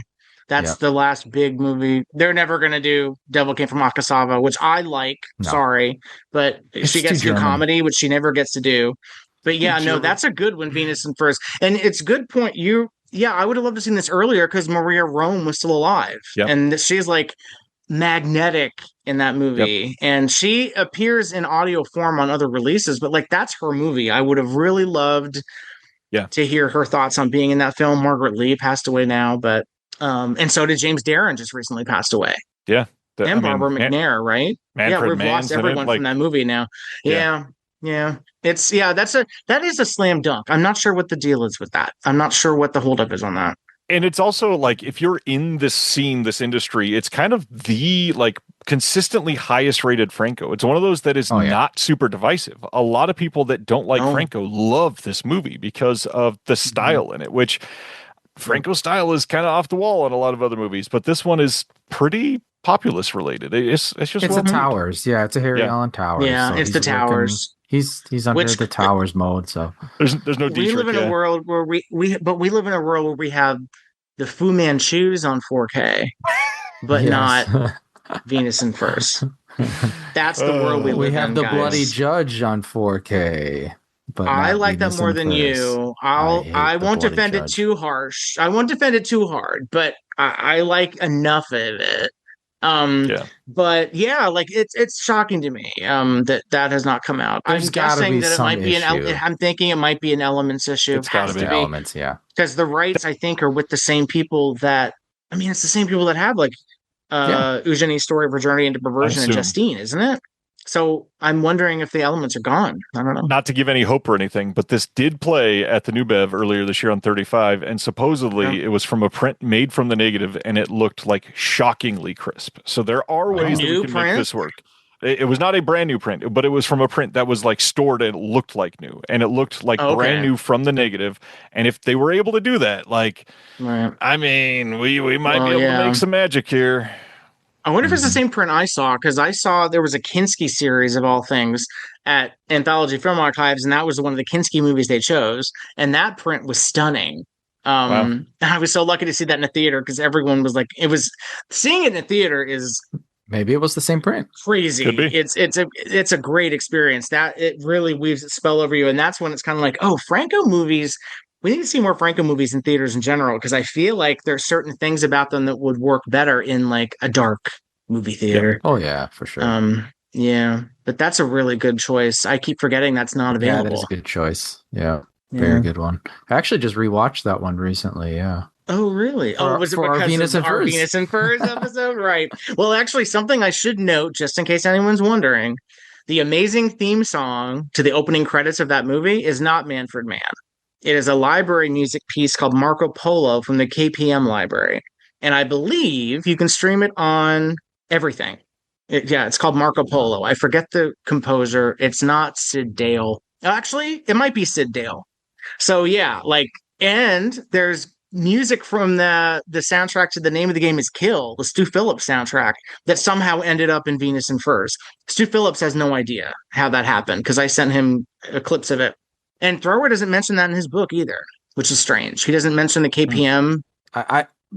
Franco didn't really use KPM library stuff that often, so I think that was part of the non-Franco part of the movie. Actually, most of the music in that is not Manfred Mann. Now that I think about it, all the memorable stuff is not Manfred Mann. And if I remember right, this movie had like a ton of editors. That's probably one of the reasons why it's a better movie, to be honest. That could be why a lot of this came together like that. So right. It's so good. Yeah, I don't even think I have a DVD of it, to be honest. I think I sold it years ago, and I plan to rebuy it, and I just haven't. It's been on Tubi forever. Is it still on Tubi? That's how everybody sees it. Like even very young. I've seen a lot of young people watching it and logging it and talking about it on social media. Yep. Yeah, people love it all across the board. So yeah, that would be a huge one if someone could get that. That is a really good one. Damn. I know David Gregory has probably tried. If he could get it, he would put it out. So, or Lustig still has the rights, and he's just waiting because he puts out 3-4K a year, and he staggers them to keep you holding on and hoping that one of them is going to be a good one and not a fucking Fu Manchu movie. Yeah. Because that was what Lustig did. Lustig would like to buy rights in perpetuity. He wouldn't license those things. So, and he would spend a fortune doing it. So that's why he put out Justine and Eugenie. He owns those now. He bought those from the Towers. So I imagine Venus and Furs might be the same thing. He might just be sitting on it and waiting. Maybe it's coming out later this year, you guys. Let's get excited. Just waiting.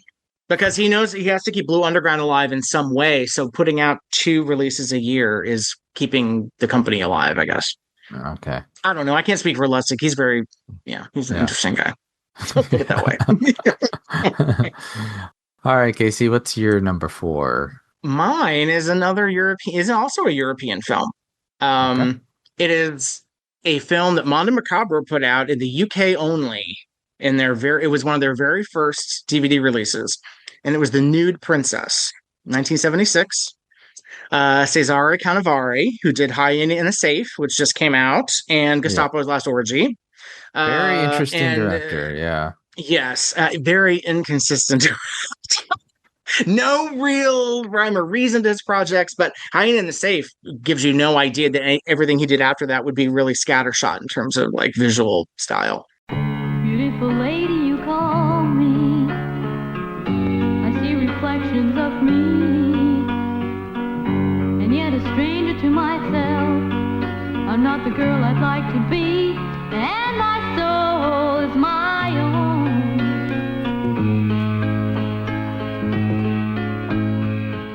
I walk with rhythm and with The soundtrack has been reissued on vinyl, which I have, by Detto Mariani, which is really good. It has a Love It or Hate It theme song called Beautiful Lady by Hasley Rose, which I will say I left the DVD menu on repeat many nights so I could hear the song on repeat, which he used to do a lot in the DVD era. But the big reason I picked this was because I feel like, well, it's Pride Month, and we are still in an environment where a lot of trans rights are at risk. And so I think it's always important for me to remind myself, and maybe to remind other people, that the first international sex symbol that was a trans woman was a Black trans woman, and it was Ajita Wilson. Whether she was out as trans when she was making the films, which that's debatable. People, there are different people who have said they didn't know, and there are some people who said they did know. She is wildly underdocumented. I don't your Annie Bell book is overdue because she's been underdocumented. I'm shocked no one's even tried to do an Ajita Wilson book. Okay. Well, my friend Ian Higby, who is also a big Annie Bell fan, he has done quite a bit of research on Ajita Wilson. So I've had discussions with him about doing something. We've talked about even just him helping him do a podcast just to get this information out there somehow. But I totally agree. Her background is just it's not only undocumented, it's complicated, and you hear different stories from different people. So, and also something that I forget sometimes in terms of people who make these Euro cult movies, because we're used to seeing them in like English dubs or whatever. No, we don't know what her real voice sounded like. She never spoke with live sound. And to the best of our knowledge, she didn't go to the dubbing studio to dub herself in English. So we have no idea what the first international trans sex symbol sounded like. We have no idea what her real voice is. So she doesn't really have a voice. So that's why I'm kind of like, I want to know more about her, but I don't know where to go in that direction. And I feel like a lot of people don't know either. Like, I know that people interviewed Jess Franco, and Tina Omont is interviewed in that DVD. I think Carlos Ored was interviewed about her, and that's where a lot of information about her comes from, which is questionable. I think people discuss her making porn in New York before she went to Italy. I've never seen any of that. So, I would think I'd come across that considering my extensive background in porn. Never seen anything with her. Yeah, Alex Mendibel, he's a Spanish film historian. He did a piece on that Ava Mann release that Mondo Macabro did. Oh, yes, which I still need. Yes. So, there's some incredible disc, by the way. Yeah, there's some information in there as well. That. Ava Robbins is incredible. Yeah. But again, talking with my friend Ian Higby, and he said that there's some stuff in Alex's piece that he might not have said or he slightly disagreed with. So, interesting. I'm surprised that, there's definitely movies that we know the reasons that Mondo Macabro hasn't upgraded, like Alucarda, we know it's an Elements issue, and there's other studios that, like Dr. Jekyll went to Vinegar Syndrome, but like Nude Princess is just kind of like an outlier. It was one of their first DVD releases. They never released it in America, and it's kind of been forgotten. It came out 2004, 2003 maybe. So years ago. So actually, 23 years ago, I think, is that DVD is when that came out. So it's overdue, and that vinyl, I play that vinyl a lot. That soundtrack is really good. I've also talked with I keep mentioning Ian because he's talked to the Mondo Macabro guys about some of this stuff, like putting out more Jita or more sex films. And I get the feeling that there is a hesitancy because of how certain stuff has sold in the past.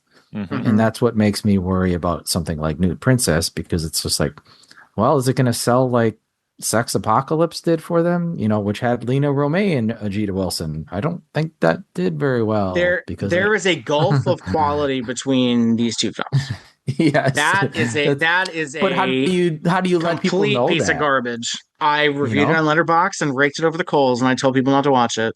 It's a total piece of shit. I think they released it because they're like, well, it's Lena. We can sell Lena, but it's not a good movie. So, Nude Princess is at least interesting. And it also has like biographical connections it feels like there's very personal stuff in that script, intentional or not, that tie into Vegeta's her real life story, what we know of it. Yeah. So it's like, yeah, Sex Apocalypse is such garbage. It's so bad.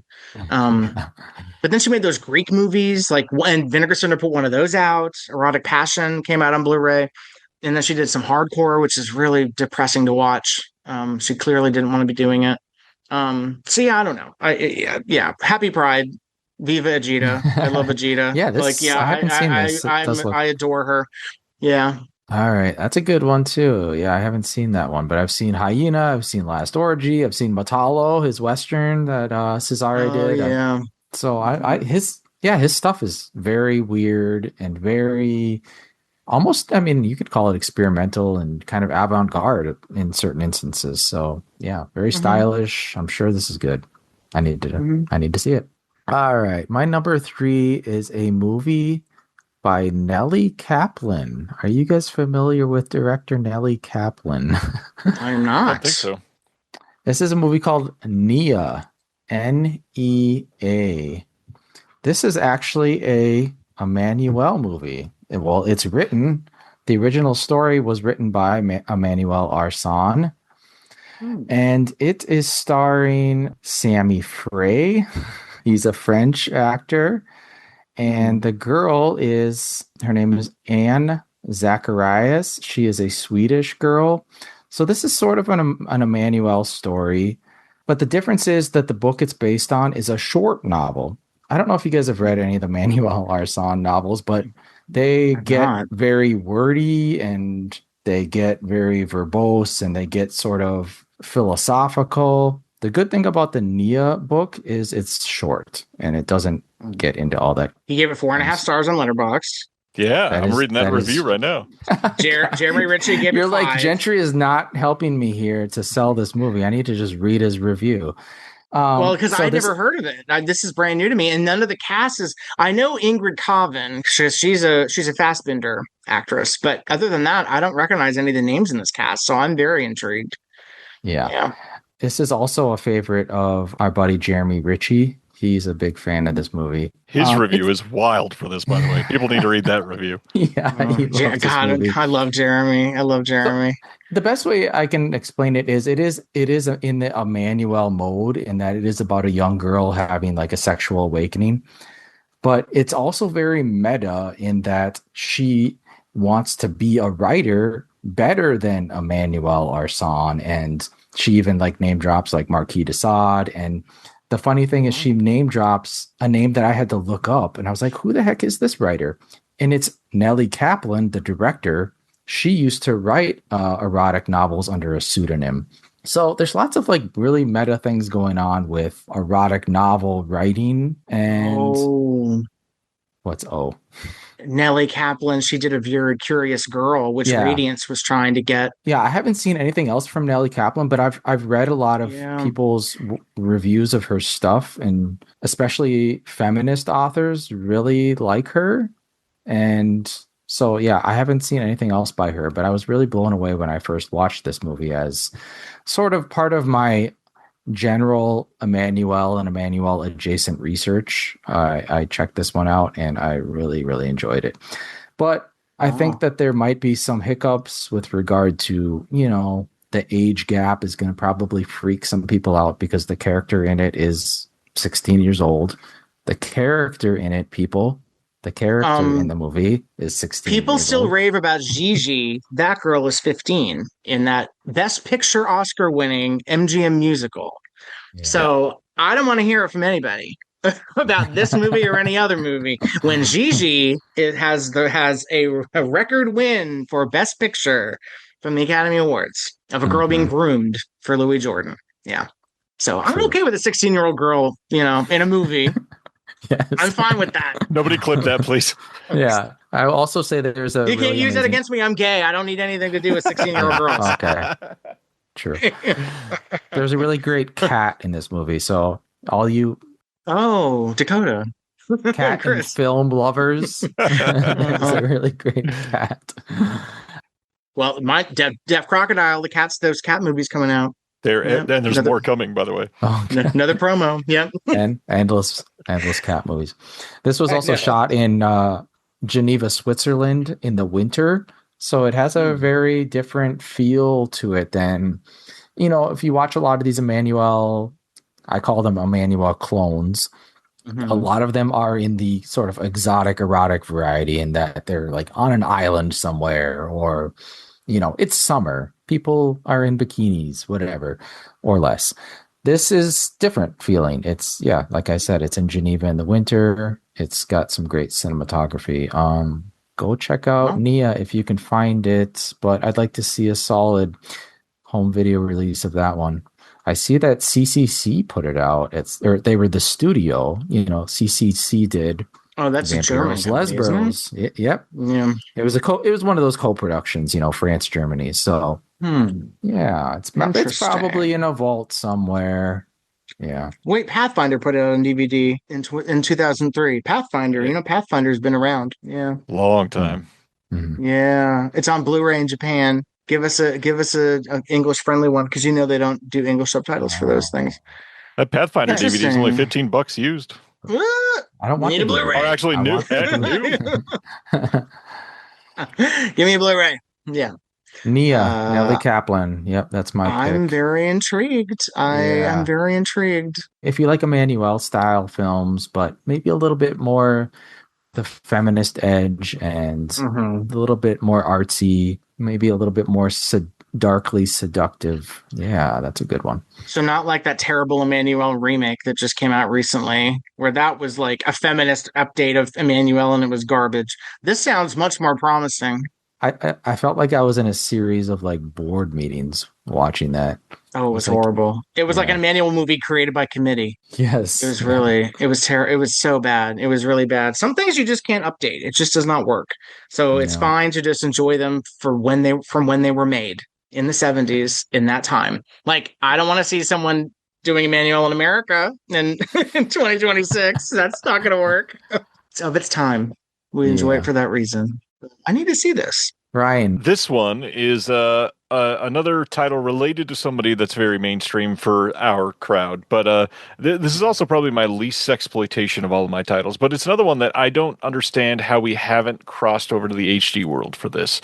And listen, I understand like it is later era, lesser, and a lot of people have a problem with 3 of the films specifically because they think that it doesn't live up to everything before it. And I get it, it's not the same.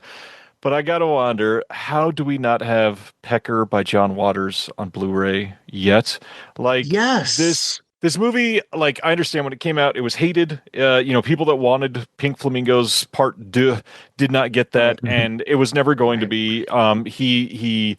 He got glossy by then. There is a very different sheen, and that is fine. However, Pecker is a lot better than you remember it being, and you probably need to go watch it again. If you ever want to feel like you are seeing somebody mature before your eyes in a way that can still challenge the status quo, that can still bring the crude to the prudes, it is very interesting to see how you bring little Edward Furlong into this world, and John Waters brings this very like weirdo story to the world in a way that, after Crybaby and after even Serial Mom, like a lot of people did not expect this to come out of him. And for those that had been around since the beginning or discovered him through art house random crap where everybody was just looking at him as amazing outsider art, which I'm not saying he's not, but you expected something different. And the sheen alone probably turned you off. But if you watch it in 2026 and you see that sheen is still a lot grungier than anything coming out on Netflix today,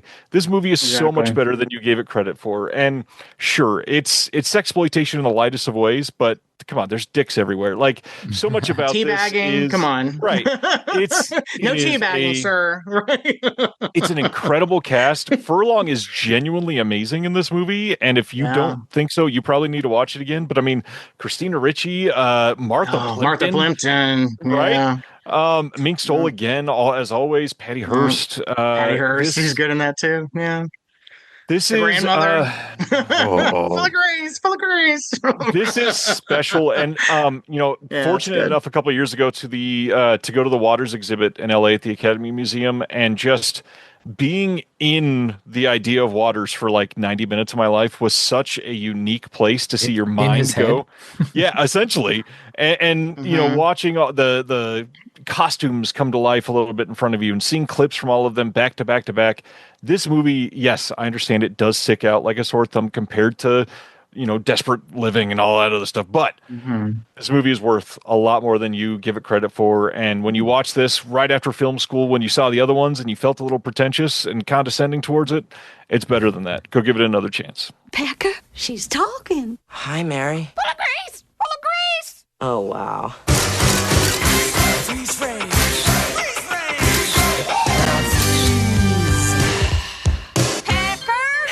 Pecker! His name is Pecker. Give me a pose. Give me some candy! Oh, honey, no. No, that's enough chocolate. Say sugar. A small-town boy with big-time talent. You're my Venus de Milo, you know that? You're crazy. You see art when there's nothing there. Who's just looking for his big break. Let's hear it for Larry the Luckhead. Larry's 21 years old. And it's still very Baltimore. Yeah. It is better than Cecil B. Demented, which for some reason is people are reevaluating, and that is not good. It's better than Crybaby, which people give a lot of grace to, which is way glossier, way less funny. Like, you know, I'm sorry, the sugar addicted sister, the little sister, when she's up in the middle of the night, like eating out of a bag of sugar, drooling sugar, and he takes a picture of her. I'm like, that's John Waters. That is. It's like it's kind of like it's kind of similar to like it's not as much of a parody as Polyester, but it's kind of similar to that. And then it's like a very interesting take on like the family dynamic is very interesting. Martha Plimpton is so good in the gay bar with all the dancers and stuff. Yeah, I like it a lot, and until you told me that, I would have thought it had been on Blu-ray. Never. And that's shocking to me that it has not. Yeah, I mean, it's better than the second half of Dirty was just Shame. released on Blu-ray for the first time by Umbrella. Yeah, I saw that in theaters, and it was. It has its moments, but it's better. Pecker's better than the second half of Dirty Shame too. Yeah, that movie goes downhill once the Johnny Knoxville shit starts. But yeah, I'm a John Waters head. That guy got me through college or through high school. Yeah, I mean, it's one of those creators like that director. Everything should be in the highest quality possible. Even if it's shit, like it is film history. Well, he's very home video friendly too, so I'm surprised he hasn't said like, "Hey, why is nobody putting this out?" There's got to be something else. I think. I don't know. I'm hoping that Criterion is getting to it because they are going down the line, and they're dealing with all the New Line stuff, which is what all of these are. So Pecker is still New Line. Which is weird because he went to someone else for Serial Mom and then went back to New Line for. I'm kind of curious with Umbrella being the first one to do Cecil. I wonder if there's something likeness related maybe in some of these last three films, and because it was Australia, they were able to skedaddle around some of those rights problems. Maybe. That kind of reminds me how like Radiance put out a really good edition of Welcome to Dollhouse, and we got shit over here, which is really upsetting. Because, those 90s movies, I'm telling you, it's a good time to reevaluate those now that they're 30 years old. Oh, yeah. And it's just like, some have aged terribly, and others are like, actually, this is still really good. This really hits. Yeah, it's good. And some of the more of the Dreamlanders are in it. It's like one of the last movies with enough the Dreamlanders in it. Yeah. What's his face? What's his face who plays Channing is in it too. Yeah. And the lesbian from Desperate Living is like the lesbian bouncer of the gay bar. Yeah, it's like, don't get me started on John Waters. I can go down. Yeah, I lived and breathed John Waters for like my entire high school years. So Casper was 95. This is 98. That's This was the same year as Buffalo 66, isn't it? I'm just looking at Christina Ricci's filmography here. Seeing what she did between these two movies. Well, Now and Then was 96, I believe. And then Opposite of Sex is 99, which is great. Opposite of Sex, where's that freaking Blu-ray? Lisa Kudrow is still huge. Why is that not out? Opposite of Sex is so good. Yeah, Buffalo 66. Oh, yeah. We don't. Okay. Vincent Gallo. We don't even talk about Vincent Gallo. We don't talk about She's great in that, but yeah. Talk about not aging well. Sorry, I'm hung up for a bit here because Christina Ricci was like my like awakening at like 10 years old. I completely get it. That's okay for me because I was 10 years old, so I can crush on her when I'm watching Casper. As like, we're close to the same age. Yeah, I'd agree with it. Not now. Not now, but okay. Crazy. Does it help that after Casper she did That Darn Cat before this? Oh yeah, she was in that horrible remake. Yeah, that girl worked. Consistent.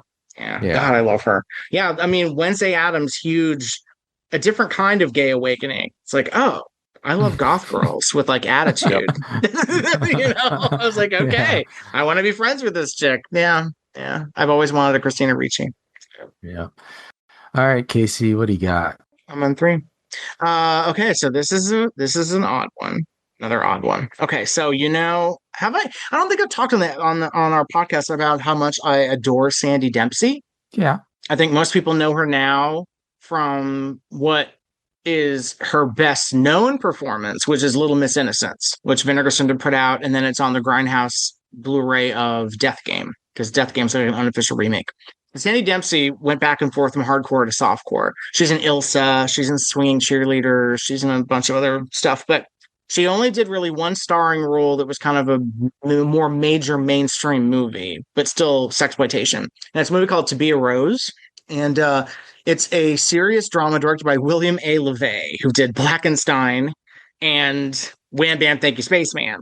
And The Happy Hooker Goes to Hollywood. So maybe not the guy you'd think would be directing a movie about a prostitute and the clients that she talks to and dealing with childhood trauma. It's very similar to John Hayes's like Dream No Evil, where it's focusing on this woman who obviously has a troubled past, and she has these very interesting relationships with the men in her life. So when the Code Red Boys were alive, they were trying to get this movie, and they called William LeVay. Which crazy, not many people have interviewed this guy. He's still around. I don't even know if he's interviewed on the Blackenstein Blu-ray. I don't remember. But he told them, because when they said they were going to call him, I said, okay, I want to know everything about Sandy Dempsey because I'm obsessed with her and I want to know. At that time, I didn't know that she had not died. So that led to me then reevaluating whether she actually died and then finding her. And I still haven't contacted her, but she's still alive. So William LeVay said that she was so proud of her work in this film that she kind of felt like she had reached the apex of what she could do in Hollywood. Like she was kind of like, I'm not getting the kind of roles I think I should be getting. I don't want to do porn anymore. I want to do more mainstream stuff. But she was so dedicated to this performance and loved this character so much that she was like, you know what? I feel like if I stop acting after this, then I feel like I went out with a performance that I'm really proud of, playing a character that I really love. And then she left. So this is 1974. She didn't do anything after 74. Anything that came out after 74 was shot earlier. So it was distributed by Jerry Gross's. Yeah, this was her last movie. To Be a Rose is her official last movie, 74. Oh, okay. I didn't know that. So she didn't do anything after this. So Jerry Gross released it. Cinemation distributed it. And then I found a newspaper thing that says Canon reissued it in 1982. So Canon, MGM. It was released on VHS by Transworld, also MGM. And MGM doesn't seem to have this. They don't seem to have the rights to this. And William LeVay was no help. He doesn't have the rights to it because he was not a financier. So this is kind of one of those orphaned things that exists on like an incredibly rare VHS that is impossible to get a hold of. And I used to argue with Joe Rubin because he says Little Miss Innocence is her best performance. This is her best performance. She's in the entire movie. It's a really layered, complex, incredible performance that I would not expect from her, even having seen Little Miss Innocence. Like it really blew my mind. And that's where I felt I really was determined to find out, did she die or not? Because I wanted in my heart to know that she wasn't dead. After doing this performance, I didn't want to believe that she died a year later in the Gulf of Mexico, according to Candy Samples, which turns out was not true. She did not die in 1975.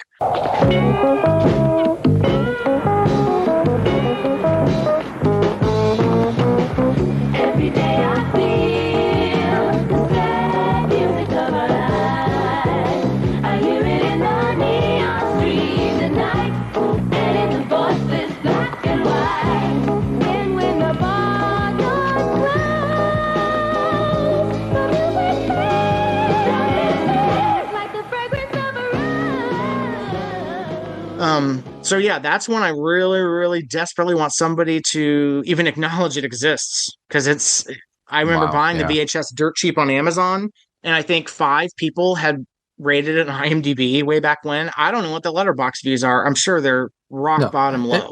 it's like John Charles has seen it and hardly I don't anybody even think else. I've logged it because I want to Yeah. rewatch it to make sure I'm rating it correctly. Refer Yeah. back to the previous episode, or I don't want to. I don't want to have old ratings. So I'm probably rewatching that this weekend too. But yeah, if even the MGM cover doesn't have looks it, I don't know where super to go. dark. Yeah, this looks Yeah. really dark.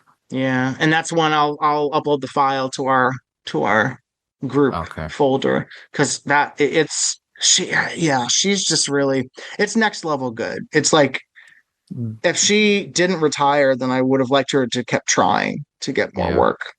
Well, I mean, listeners, Ryan, whoever, like, you know, if you've seen any like Sandy Dempsey movies, they're probably like silly sex movies, like, or bad ones, like The Suckers, you know, that's been put out, or, you know, Dropout Wife, Sex Psycho, Widow Blue, that thing. Yeah. Or even like little appearances in Harry Novak movies, you know.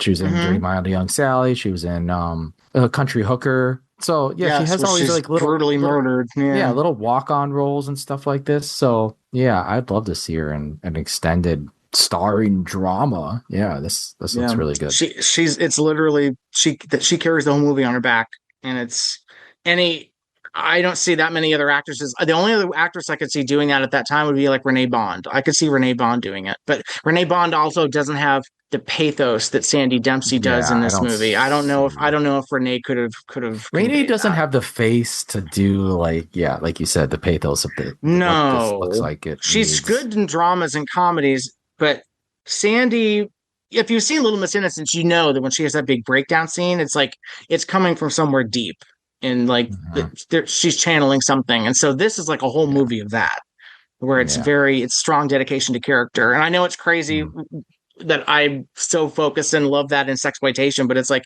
it elevates this stuff, you know. So yeah, John Charles is going to be excited about you mentioning this. Did he like it? Well, what is John Charles ever like? Nothing. John Charles rates it accordingly. He said 2.5, which is fair. Yes, he said she's good. He said she's good. Yeah, it's good. Interesting. I like it. I like it quite a bit. You guys got such good picks. All right.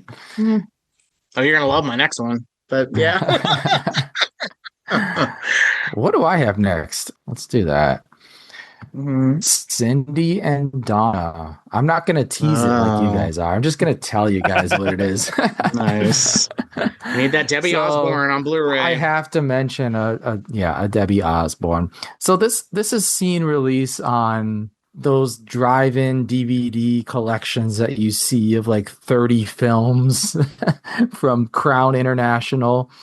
You'll see Cindy and Donna show up on those every now and then, but it needs an update. It needs an upgrade. It needs a Sin Syndicate commentary. It needs a Debbie Osborne interview. Yes. Casey's needling me right now. It needs a Debbie Osborne interview. It needs a Debbie Osborne commentary if she's going to be willing to talk about her work. I know, that's the challenge, but she's great in this. Yeah, she's great in it. Nancy, how do you say her name? Ison? I don't know. I don't know. I'm about Debbie. I don't know who the other girl it's is. all about Debbie. Yeah. Whoever. Right, exactly. You know who else ran. Right. Yeah, and you know who else is a big fan of Cindy and Donna? Sean Baker. Mm-hmm. So let me tell you a story. So we need a Sean Baker to join us on this commentary to sell copies. Is that what you're saying? Yes. I'll make a call. Yeah, we would get Sean Baker to do one of those little like 2-minute intros you see on, Blu-ray releases. Yes. Guillermo del Toro does them, so why wouldn't Sean Baker? Yeah. Exactly. Yeah. The story is that I posted like a clip of this movie. It's this amazing super cute clip of Debbie Osborne like smoking a joint for the first time. I posted that on Instagram, I don't know, a year ago, whatever it was.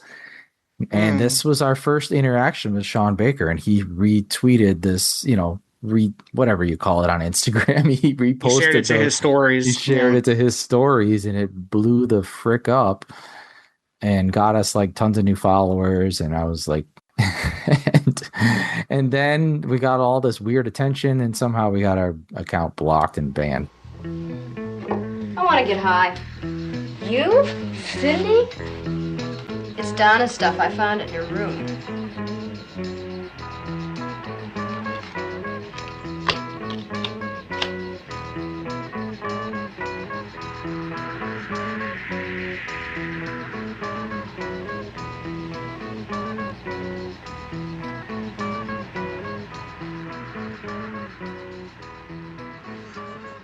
But anyways, what I'm trying to say is that Sean Baker's a fan because he knows that this is a great movie. It's just a very time capsule-y 1970 teenage girl finding her way in the suburban world kind of movie.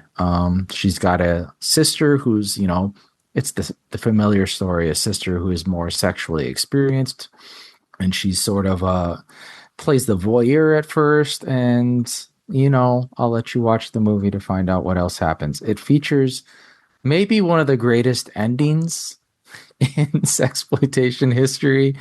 That's all I'm gonna say. I think our friend MC Christ on Letterboxd, Marshall yes. Christ, says that possibly all movies should end this way. Well, Marshall has good tastes. Marshall has good taste. Marshall has good taste. 4 stars for Marshall, by the way. I gave it 3 and a heart, but I think it would be higher if I rewatched it. Yeah. But yeah, Casey, do your Crown International spiel. We don't know what the hell is going on with Crown International. So the main people tapping into the Crown Library for a long time was Vinegar Syndrome. And that was not a title that they were going to look into, which pissed me off because it was that, Police Women, and French Quarter, which I was desperate for them to get. And they were like, no, we'll do the Hearse instead. Because everyone wants the Hearse, right? God, what a terrible movie. So all those licenses have expired because they were a while ago. So all this Crown International stuff is out of print. So I believe that when people have been trying to contact them to relicense stuff, and somebody died or somebody's not answering the phone, and then someone actually went to their physical address and it's like shuttered, like they're not around anymore. And I don't know where those elements went then, because I don't know where they were holding them. So Crown International is right now a big orphaned conglomerate of like major stuff that we don't know where it is. At least with Novak, we know where to go. Crown, we don't know where to go. So like they have a lot of really good stuff, including this. So I'm a little concerned about that library and who has the rights to those now. The Babysitter. Love to see the Babysitter is great. Love Babysitter. Pickup.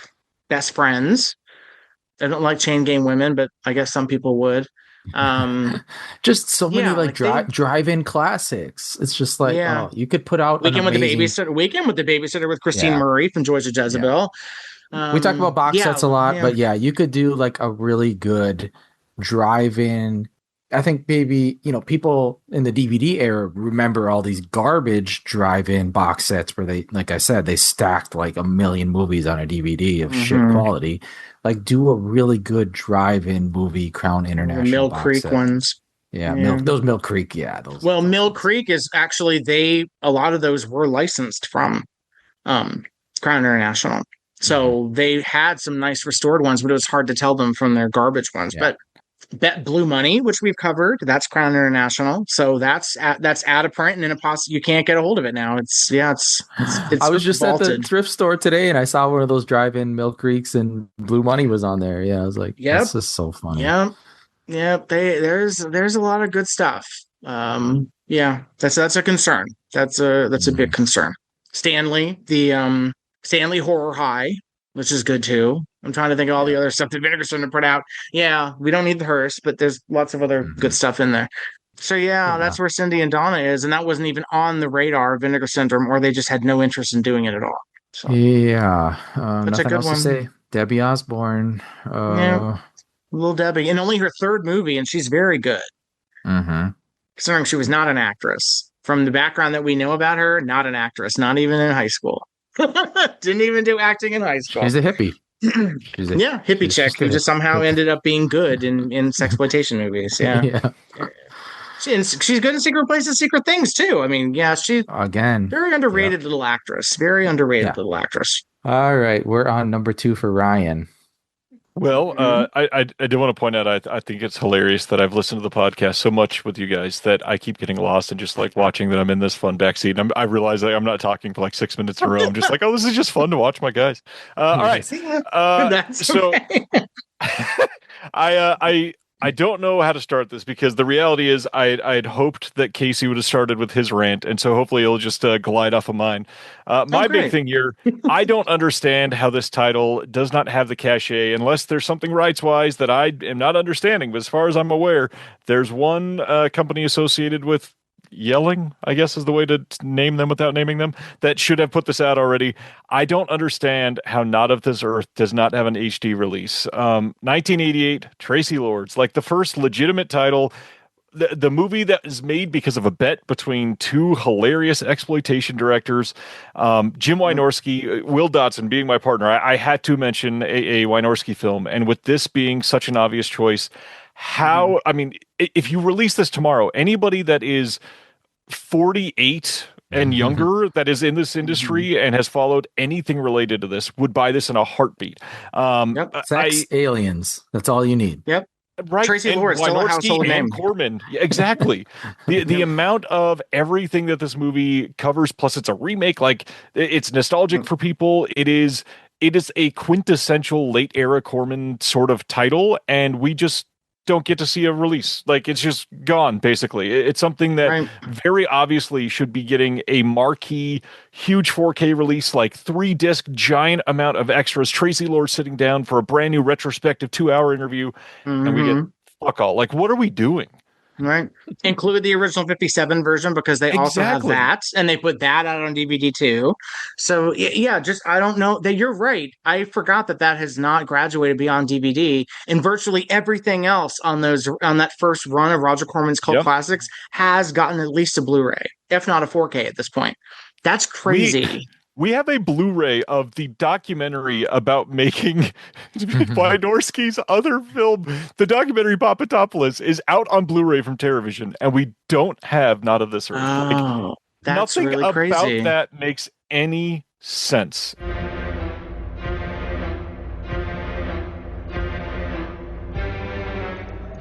Paul Johnson has a terrifying secret.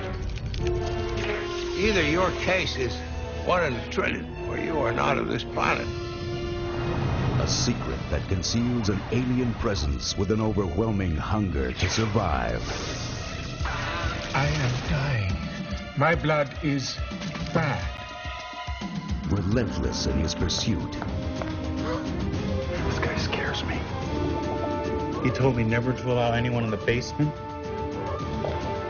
Paul Johnson will stop at nothing until he gets what he wants. You will terminate yourself. Dr. Rochelle. All right, that was Ryan's number 2. We're on Casey's number 2. My number 2 is another one that I would think would be with MGM, but I don't believe it is. And I was trying to figure this out. At work. And I called someone about it. Using your database. I called, yes, using my database, but I called this person who produced it, and it was a savage situation where it was like, well, no, I did theater, I didn't do film. And I'm like, you did both. I'm calling about the film, but you don't want to talk about the film. It's The Female Response, 1973, Jennifer Wells movie. Did you ever think I'd have a Jennifer Wells movie on my list of anything? No, I did not. Because just last episode, you say, I don't care. It has Jennifer Wells in it. Nope. But it also has Jacqueline Colton around the time she was in The Bitch for Andy Milligan. It has Harry Reams using his real name. It has Roz Kelly before Happy Days. And it's directed by Tim Kincaid before he was Joe Gage, before he did gay porn. So he was an actor at this time, and shot by Arthur D. Marks. Graham Place edited it and did the sound. Oh, really? Shot in New York. It was announced as the official film version of The Sensuous Woman until the author sued, and then they had to change the title to The Female Response. So it was produced by a guy named Richard Lipton, who was a director at La Mama. So he knew Tim Kincaid from the theater, Jacqueline Colton from the theater, Jennifer Wells probably. Also, Jennifer Wells' husband Manny Duran did the music too.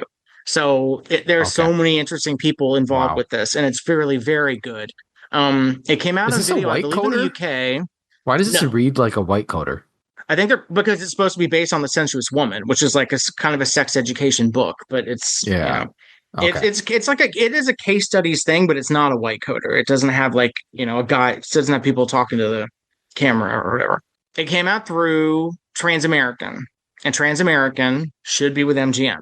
So, but I think it's kind of like Spree and some of the other stuff they put out. Sadismo was also Transamerican, where MGM should have those, but they don't actually necessarily have them. Because Transamerican is an offshoot from AIP.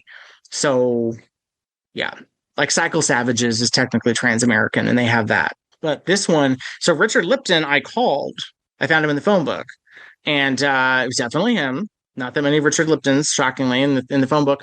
And I said, so I'm trying to find Richard Lipton, who was a film producer in the 70s. Because he also did this very obscure, hard to find hardcore movie called Big Thumbs, which was a porno musical in 1977. And it was a major production. Vinegar Syndrome has a print, I know, because Joe Rubin bragged to me that he watched it, and he's like, it's not that good. I'm just like, let me be the judge of that. Scan it and send it to me. Like, don't tell me you have something I wanted to see for my entire life. Richard Lipton was like, well, no, I was involved with theater. He worked with Lena Flanagan too at La Mama. And he said, but no, I didn't do any Milligan movies. Connections. Lots of Milligan connections. Yes. And so I was like, well, the Richard Lipton that I'm trying to get a hold of did work in theater, but through those theater connections also did 2 films. Like Big Thumbs was also another La Mama like musical person. And the person who wrote Female Response did the music for Big Thumbs. So, they were partners. He was like, yeah, I don't know. Tell me more. And then he actually was like, tell me more about this Richard Lipton who worked in film. Like, what do you know about him? And I was like, oh, here we go. I was like, this is all I know. And he was like, wow, sounds like a really interesting guy. Yeah, that's not me. And I'm just like, it was kind of like Gary Graver, where he's like, yeah, I never use a pseudonym on my movies. I think 3 a.m. is some HBO movie with Pam Grier. I don't know. But good luck finding Robert McCallum, whoever that is. So he was like, tell me about myself. Basically, he wanted to vet the call. It's kind of like when you get telemarketers and you're kind of trying to figure out what they're calling for because it could be something legit. And it's kind of like, well, like, yeah, I don't know what's the call in reference to. Let me just, I might be able to get you in touch with this person.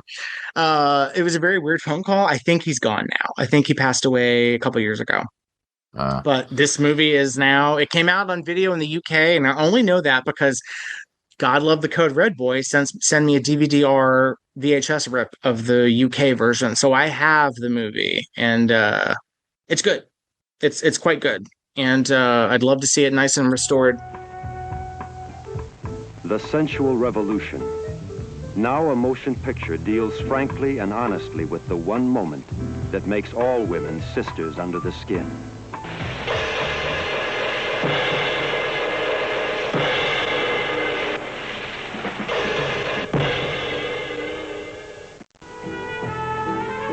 Women. So many kinds, so many sizes, so many shapes. But what is it like to be a woman? Yeah, who is this lead, or listed as the lead, Raina Barrett?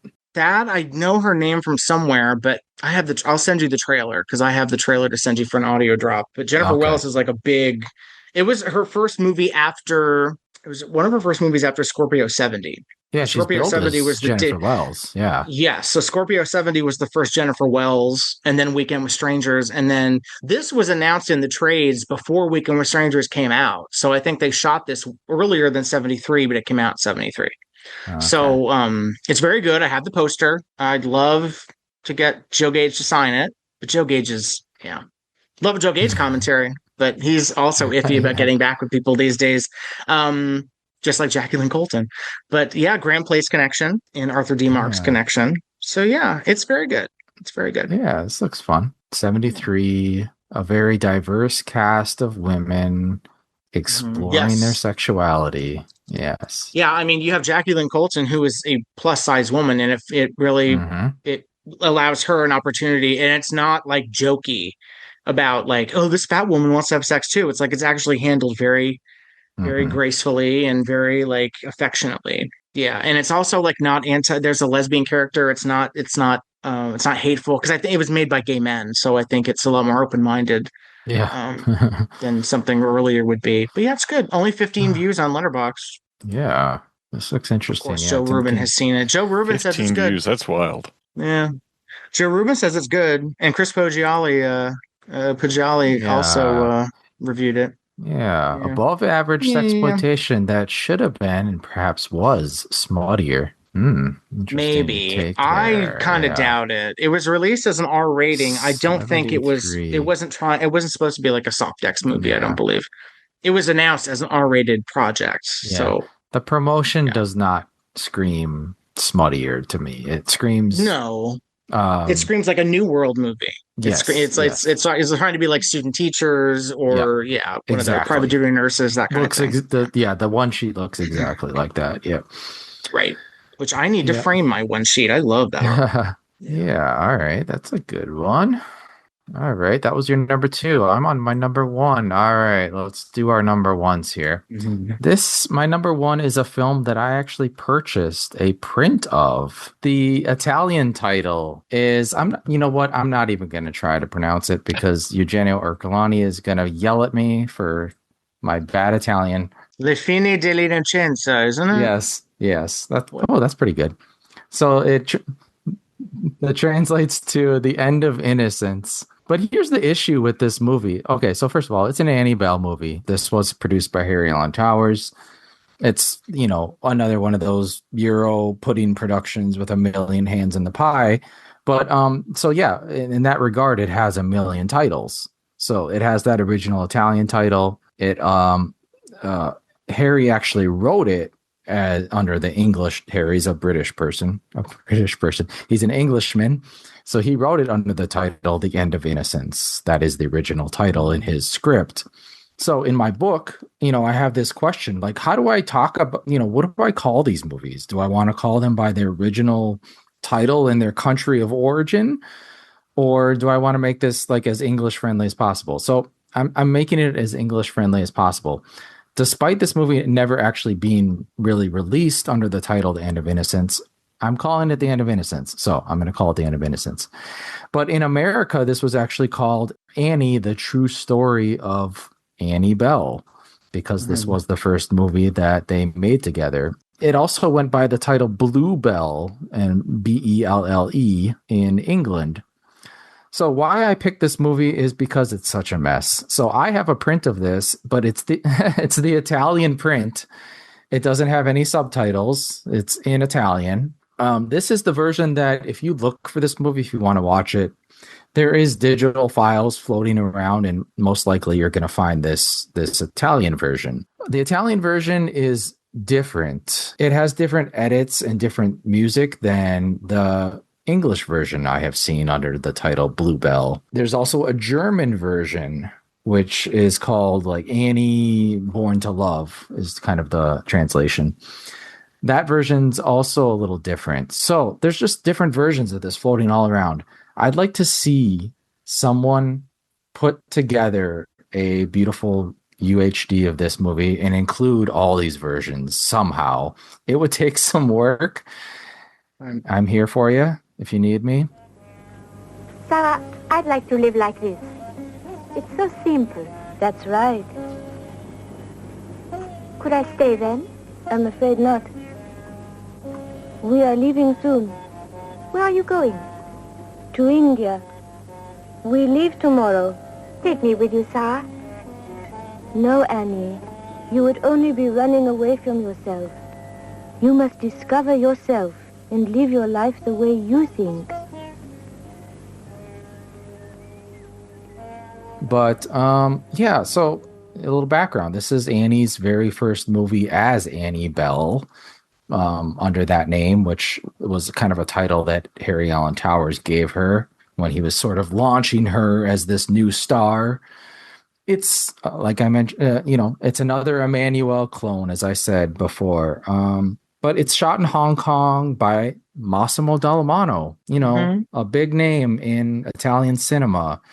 Cinematographer to Sergio Leone. It's a big film. I was just looking at the Severin just announced the Absurd UHD that I mentioned before, and there's a comment on Facebook underneath their announcement. Hey, you know what movie I'd love to see? The End of Innocence. It also features Annie Bell. And so Spencer, why are you harassing Severin on social media? It wasn't me. I swear it wasn't me. Sure. Burner account.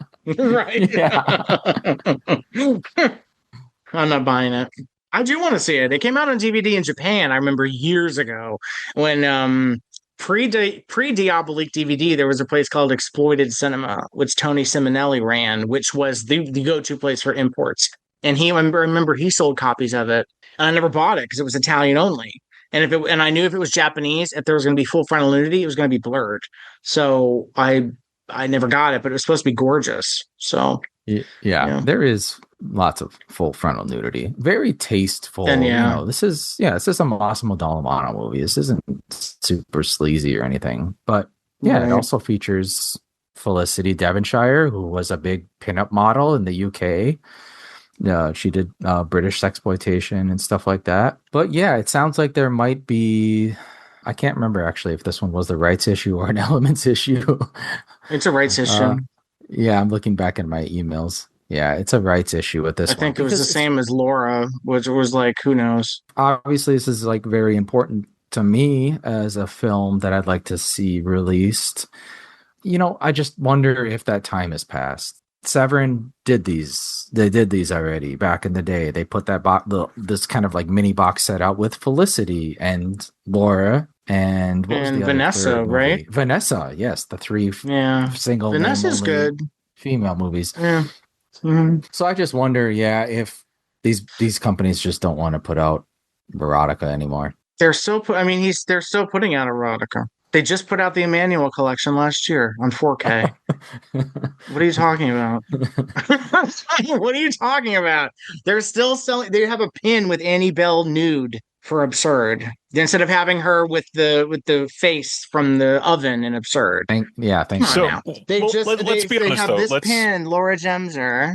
Let's broach the reality of this, though, since this is something I can talk about. Is we are in a situation where they are not marketing sexploitation in most of these films. And the reality is that we are in a period of home video where that doesn't sell. It's not something that is what people are running to purchase. And that's why, again, not to kiss ass, that's why this show I think is so important, because it's actually bringing up the importance of this genre, this era, the things that we're about to lose because we are not focusing on the right aspects of this.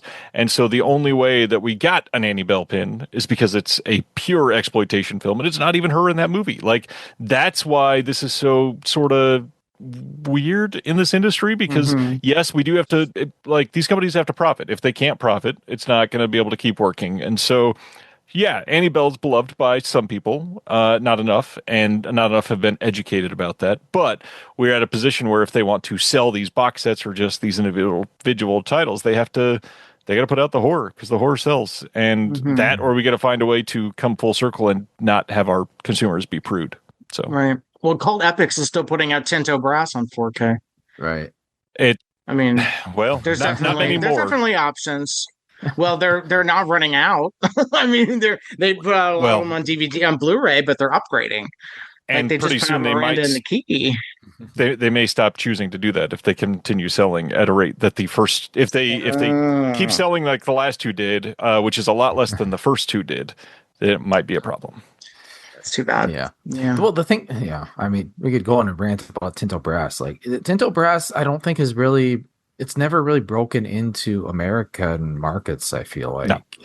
They're just he's very Italian.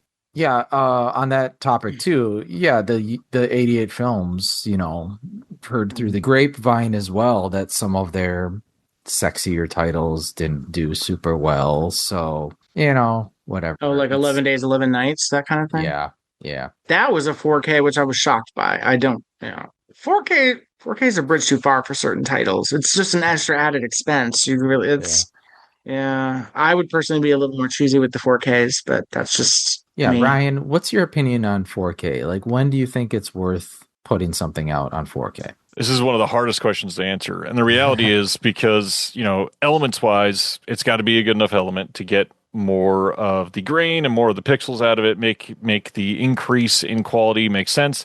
I'm not a fan of these things that were finished in 2K or below getting 4K upgrades and everybody's saying, ooh, but the colors, like, Yep, while I understand when they made that movie, it was not meant to be mind-blowingly bright when it's the yellow scenes and such. So I don't know that we need to put Dolby Vision on a 2K finished film. On the other hand, like there's a lot of these movies that are not selling on Blu-ray when they get announced, and the hard part is so many consumers right now are literally, I'll just wait for a 4K, and no matter how many times you bang them over the head and say, listen, it's never going to get 4K. They just say, oh, well, then I don't need it. And that sort of thing, it's literally going to kill this industry. So you're fighting people that are waiting for a 4K and also people that maybe can't afford 4Ks? Is that what I'm hearing? Or they don't think the quality is that much of an upgrade that they'll just buy the Blu-ray. That's another situation too. I mean, that does happen, yes. But the reality is there are a lot of these people, first off, that are loud, and they're saying things in the comments that are turning other people off, not even themselves, or making a choice that they were never going to make to begin with. But they are going to say something, and now somebody else will say, oh, wait, there might be a 4K coming. Now I won't pre-order this. And that is going to tank this. And if you say that about enough titles, and even if you're not influencing other people, but if you're genuinely not purchasing titles because you think it's going to come to 4K, most movies will never, ever be on 4K UHD. And you have to understand that. It is an industry that is literally... I mean, we've talked about it for decades, and I lament on my show about it all the time. We've been told since 2005 that physical media is dying.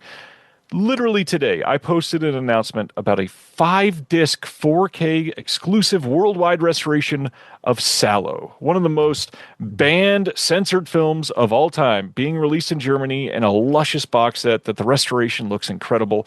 We are in a golden age of releases, but also in a very teetering on the edge of a cliff where if one release doesn't do well, some of these companies will go bankrupt, very quickly. And that is terrifying, to literally be living and dying based on the swing of the economy, to be living and dying based on one bad review could literally tank a release. Yes.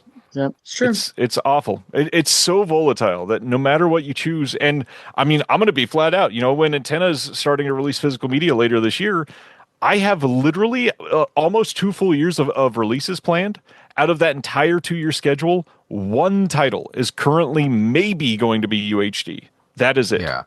I almost feel like maybe it's advantageous just to not even be a 4K say that's not even on our plate. Like everything is Blu-ray, because then you won't have those people saying, "Well, I don't know if I'm going to buy this because it might be coming on 4K in a couple of years." Right. Just be like, it's not. We're not doing 4Ks. And that's the hard part. You kind of have to be that way. Yeah, you have to be forthcoming or announce it at the same time.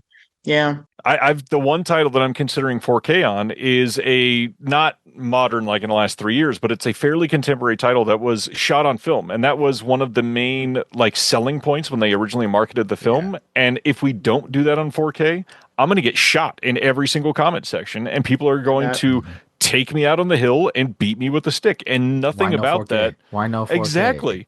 And the amount of times I have to answer that question on Disconnected Post every single day is so tiring. It is ridiculous. I know we hate AI, but maybe we could create an AI bot to answer those questions for you. No.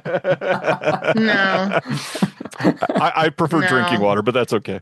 Yeah. Let me do it. No, I would tank your reputation because I would be way too honest with my comments, my replies back. Why no 4K? Why no brain cells? Yeah. Well, that kind of reminds me of I was shocked that IFC Films put out Tornado through their partner label with OCN, but then I was like, well, it was shot on film, so that's a marketing thing where it's like, well, it's shot on film, it's going to look gorgeous on 4K. Video, if something's not digitally, I mean, I don't know, it's different. And even worse, a Tornado was already released on 4K in the UK, and so if they only released it on Blu-ray here, people would hang them. Yeah, literally. Immediately. It would not actually, sell. yes. That is very true. Yes, Look- if something's on 4K somewhere else and it comes out Blu-ray only here, it's just like, well, I will just get the import. Yeah. That's true. I don't know how other people's mindsets work, but for me, it's just like, look, do I want American Jiggle on 4K? Yes. Do I want Ilsa, Harem Keeper of the Oil Sheiks on 4K? I don't need that on 4K. Yes, I do. Okay. All right. I do. Then. Yes. That's Blu-ray fine. Blu-ray's fine for me. Listen, my thing is this. If it's a movie that I want, I am buying it on the best version available. If it's Blu-ray only, great. If it's 4K, great. I just want to have the best looking version of the movie. Yeah, because it's important to build my library of movies that I like. So if it's going to be, and that Severin's actually very smart in that they're doing this UHD upgrade thing on their sales. So it is stuff that's been on Blu-ray before, but they're also, I'm sure people complain about this. I personally don't. That they're putting out a lot of stuff that they put soundtrack CDs on of the Blu-rays, and now the 4K upgrades don't have the soundtrack CDs. Absurd. So now you have to hold on to those Blu-rays, and I'm like, are y'all new here? Eurocult, you own multiple editions of movies. That is just the way it is. So that does not bother me. But I think they're smart in that they're marketing it as like, this is a UHD upgrade and it's a special day that we're announcing it. And that's kind of what you have to do, because I think that way they're leaning into it. Like, this is coming out on 4K, but like now it's an upgrade. So like if you want to upgrade, you can upgrade. But guys, just pull the CD, just pull the soundtrack CD out of your Blu-ray case, put that in a separate area of your house in another case, go and sell the Blu-ray at a thrift store, get $5 and then upgrade to the UHD. That's what you do. No, because wait a minute. No, then you need a separate case, because then it's going to have an extra space with no disc in it. And if you sell it at the thrift store, Gentry, are you a physical media collector? That does not work. And also, keeping your CDs are supposed to be in jewel cases. There's no jewel case for this, so you can't just put it somewhere, and you don't have extra. You put it in a CD binder. You don't use binders anymore. No. I do. No. You need a jewel case with art. You need a jewel case with artwork and track listing and all of that you stuff. bejeweled yourself. That is what you do. You guys are bullying Gentry, this is very upsetting. This is crazy. No, you don't do that. Now, the only blasphemous thing I've ever done is I have thrown, when there were Blu-ray DVD combos of stuff, I tossed the DVDs. Those are gone. And then I rehoused those in just Blu-ray only. Sure. That's the only thing I've done. But other than that, no, I would never separate those CDs. I would rather just buy the CD itself from from Beat Records or whatever, like Paganini Horror. That's a good example of that. Or Beyond the Darkness. But like the absurd, okay, I'm talking about the absurd, the absurd from Severin that has a CD. I'm okay without that soundtrack. That soundtrack is mostly stolen from other movies, is it not? Or you just rip the Blu-ray version before you house it somewhere else. That's true too. There's different options. You got the CD, just pull it. But Blue Underground, same thing. I have to hold on to these friggin' Blu-rays of Eugenie and Justine because the soundtracks are there. But I'm gonna get the 4Ks, so I have to have both. They're not going to have the 4Ks. Don't have the soundtracks. Yeah. No, they don't. The 4Ks don't have the soundtrack. Oh, okay. Do you not live by DVDcompare.net? I do not have a doc. I just told you at the beginning of the episode that I have a Google Doc where I compare releases. For example, all the Golden Princess stuff, Arrow only, not Shout. I'm comparing those. I have to compare and contrast. Like for example, come back to the 5 and Dime. Jimmy Dean has the extras from the Eureka Blu-ray, so that goes off my Eureka list of stuff to buy on another spreadsheet, because I don't need that Blu-ray now because it's on. I'm thank God I do not live in Casey Scott's head. I am compulsive about this stuff. I need to know what the best version is, and I need multiple versions. Be it. I think I'm fairly anal about some of that stuff, but I'm way worse. You're definitely on another level. Yeah, I'm way worse. I just found out something. The Blood Rose Mondo Macabre just put out. The La Shaki Foon 4K has a 3-minute thing of behind the scenes footage from the shoot.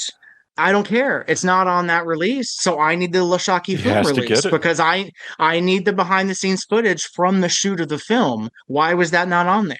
So yeah, I'm gonna have to now import that because I need the footage from when the movie was shot. Dino, Yeah, put your hands over your ears right now, please. 3 minute thing, I will pay an import fee. Yeah, that's how insane I am. Yeah. Yep. All right. I love that movie anyway. Anyway, yes. So sorry, major detour. Ryan, number 1. All right. So this is going to sound like an edgelord pick, but the reality is I would see this happening as more of a bastion of an end to censorship in a few different ways. So obviously, I just brought up Sallow for another thing, and that has been literally one of the most banned titles of all time. Germany has been fighting for years to be able to get that off the list, and it was done semi-recently, and now they have literally the best release that film will likely ever get. In the only most tangential of ways that you could look at this as a sexploitation film, in the reality, it's mostly like the most fucked up kid film ever, or fucked up teen film. If we ever see a release of Ken Park, I feel like it is the end of things. And with Larry Clark being who he is, and with everything that has been reappraised over the last couple of years, with Gummo and Harmony Korine being Harmony and everything from that era being just weird, and everybody kind of coming to terms with like, listen, kids are just little adults, and a lot of that is just kind of fucking and playing around, and a lot of that means a lot of these fucked up teen movies are kind of fucked up, and this is one of them, and it's one that, if you've been in this industry long enough, most people have a few shitty bootlegs of this that they've owned or have watched or have told somebody where to purchase one or what have you. It's on the old, iceberg of horrific films or whatever the people call it. But at the same time, it's also just a movie. Like, there's so much worse depending on the kind of person that you are, that you've seen in other films, and this really only based on the subject of this is sexploitation adjacent. But God, this movie's wild. I still can't believe we have actual releases of kids finally, but now that we have broached all those other crossed lines, Ken Park is kind of the one remaining. And even if you don't view this as exploitation, which makes the perfect sense situation here, I'm so anti-censorship that I would feel that could be like one of the biggest wins of all time, for not just for this industry, but for the idea of being anti-art. And in a world where we're fighting AI literally every waking moment of our life, please, that would be like the biggest middle finger.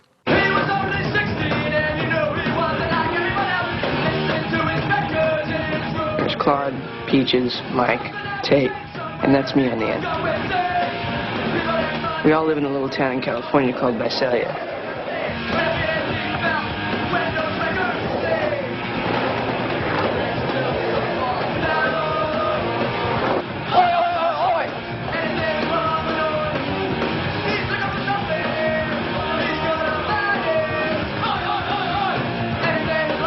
Well, you know why your mother married me? Why? 'Cause I got muscles. Put your pants up. Can't even walk around in those things. Look at you like that and I feel sick. Who owns that? Do we know? I don't think it's a studio or anything. I literally think it's just people being it's just people being terrified of the film. Yeah. And as far as I know, like, it's still banned in Australia. You can't even import it. If you got any sort of release of that, you can't import it. Interesting. When you said edgelord, yeah, go ahead, Jennifer. Sorry. Well, I was just gonna say, so as like someone that grew up in the '90s with Gummo, Harmony was. It's just weird how people look at them nowadays, because we don't. Yeah. We didn't really look at them like that. We just saw them as like crazy teen movies. Like, right. It was like Life Plus One. It wasn't that crazy. Yeah, that's a good way to put it. So much of this was just like barely elevated from reality for so many people. Yes. And honestly, I think the way that people in this industry look down on those films was just from such a privileged place, because they've never been marginalized. They've never been in a situation where they've had to leave their kids at home while they worked for a full shift or something. Like, so many of these things were just a part of everyday normal life for people living in New York City or suburbs or got small towns in the middle of Mississippi because Or they don't Ohio, have anybody. yeah. Right, exactly. People can't just have people there to watch their kids. In the 90s, if you were 9, you were staying home by yourself. Like so much of this, and it wasn't just times were different either. It was people are forced into situations, and that's like kids in Ken Park and Gummo were people forced into situations and telling that story. I don't know. Weird rant. Casey? No. Oh, I thought when you said an edgelord pick, I thought you were going to do Mala Delicenza. Have you heard of that? I've heard of it. Yeah, it came out briefly through X-Rated Cult Video as an import in Germany, and it was sold briefly on Exploited Cinema before they shut it down. And I have a copy. It's quite something. It's a lot of underage nudity and like a coming of age story with a young girl who has now gone on record as an adult that she was exploited and sold, like trafficked by her mother. So that makes that even worse. That I definitely, no one would touch that. That's really, it's like, that's a different level of repulsive. That is something I could see being championed by edgelords. Kids is easier to put out because of all the actors and actresses that went on to like bigger things. I'm trying to remember who was in Ken Park, if there's any names on that level. I don't think there are. No, I think they're all amateurs, mostly amateurs. Oh, James Ransone's in it. But yeah, the rest of them are mostly. But Kids also seems like Kids is also, I think, viewed now as kind of like a starting point for a lot of success stories. Yes, exactly. If it's something where it's done with amateurs, and then those kids ended up like, I don't know, ODing 5 years later, or God knows, then that is also not a great reputation to attach to that film. And so it'd be like, well, I don't want to watch this. Maybe and it's even worse now that James is dead too. Yes. Right. So that might, I don't know if that's part of it. I don't know. There's definitely, that is one of those movies that I've never seen, and I was never really driven to see it. But there are enough companies that I think would want to like push the envelope that would want to try to do that. You know, it's not like we're talking about Bodil Jensen's Animal Lover. Like, it's not something that's actually technically illegal, is it? I don't think anything in there's no. Yeah. Right. It really is not Maladolescenzo, which is like, that's not great. But there's all kinds of random BS that's associated with it. So somebody, if I remember right, and again, I've not researched this in a long time, I believe Larry Clark assaulted somebody in the UK that was supposed to distribute it or something like that, because there was statements about like 9/11 was the best thing that happened to America or something like that. That's what Larry Clark said? No, the UK distributor. And Larry Clark beat the shit out of him because of that or something. I wonder who that was. Yeah, well, actually, you know what? That sounds like a story that Larry Clark would make up to sound like a hero. Yep. I don't know if I buy it. Larry Clark, I don't know about you, sir. Yeah, I don't know. But that's a crazy story if it's true. Here's the question, Ryan. Like, at what point does the behind the scenes of a film affect your decision to possibly like be involved with distributing it? Releasing it? So you're going to open up a full can of worms, because this is going to be wild for a company that's only been around for 5.5 months publicly. We've already had to start working on, and fully cancel a title that we've never announced that we had because of some things that I was told. And based on that, like, there was a lot of moments internally where it was like, man, we had a really good movie that we both enjoyed and that this is great. And immediately when we found out what was being said, there was no question. We shut it down and got the director on the phone literally within 10 minutes and canceled our contract. We just said, we can't do this. We want nothing to do with this. Good luck. And that sort of thing, like, if you want to operate with integrity, and that's literally what you're basing your entire company around, there's no wavering. There's no way that you can waffle on that. And the reality is, the Ken Park thing, would I want to be associated with all these stories? No. Would I want the controversy and clicks of selling that? Fuck yeah. Like, I gotta be honest, the PR behind that would be incredible. The hard part is, if I remember right too, one of the big hurdles for this is music licensing. They got a lot of stuff licensed just for, I think they played Tribeca or Telluride or something, and it premiered there, and that's the only place it's played in the US because of music clearances. And if that is one of the big things holding it back, and they're not willing to change anything about it, I mean, you can't really do anything. So yeah, one of the big things that we're talking about internally, I'll just flat out not say the title, but I'm sure people can narrow it down. There's a school shooting movie that we're looking at, and being somebody that is a kid of the '80s, I will never forget the day Columbine happened. I will never forget the day that Aurora happened. I will never forget the day that Sandy Hook happened. I'll never forget 15 of these shootings, and based on that, I have sort of a deep desire to put out a couple films that show the graphic intensity, not just of school shootings, but of suicides, of people that are stuck in a loop of not giving a flying fuck about gun control, and then pouring my heart into as many contextual extras and interviews with people that have been involved in shootings and people that are, lobbying to get these things shut down, because I'm tired of my kids having to do lockdown drills. I'm tired of feeling like I don't like going in public. I live in Kansas City, and a few years ago, the Chiefs won the Super Bowl, and there was a shooting at the Super Bowl parade. That morning, my child asked if we could go to the parade, and I said, we can't go. I got to do some work. And if I'd chose the other option and went, who knows? Right. Wow. Yeah. So, you're thinking maybe I can actually move the needle with something I put out. That's the hope. Yeah. It's possible. Yeah. That's a possibility. Yes. Yeah.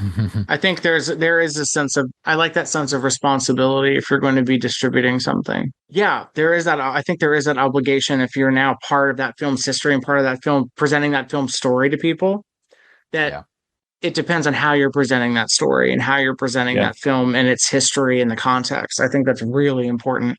Yeah. And if you don't acknowledge it, you're lying by omission. Very much so. Very much so. And I agree. Ooh, that's a strong number one there for me, Ryan. Casey, what can you do for your number one? Mine is much more lighthearted than that. Mine is one that I've ranted about for a long time online, and I'm sure that Shaft Factory hates me for it. Good. As we were talking about their acquisition of the Roger Corman New World Library, there is one title that was the first movie that they ever released, and it was a massive, massive hit. Co-written and directed by a woman. Very shockingly still prescient in its progressive politics in this movie. Advertises a sexy movie with 4 girls in it. The Student Nurses. And screened at the New Bev. Yes. And this is a masterpiece. It has aged so beautifully, but we are saddled with a really gross, disgusting DVD transfer of this from literally 2001, 25 years ago. And we have all the other Nurses movies came out in a collection, all the sequels, which are not as good as this. I mean, Night Call Nurses is great. Young Nurses is good. Candy Stripe Nurses is good. Private Duty Nurses is hot garbage. This is a masterpiece. Like it's important for New World. It's important for independent cinema in the 70s. It's important for politics in American cinema. It's important for women in representation in cinema. It's very ACAB. It's very pro-Medicare for all. It's very pro-choice. Yeah, like one of the nurses ends up abandoning school to go give free healthcare to like low-income families in downtown Los Angeles, because she's like, you know what? I'm just part of the system, and this system sucks. I'm out of here. I'm going to go give free healthcare to people. Like this is still crazy. This is still very, very of its time.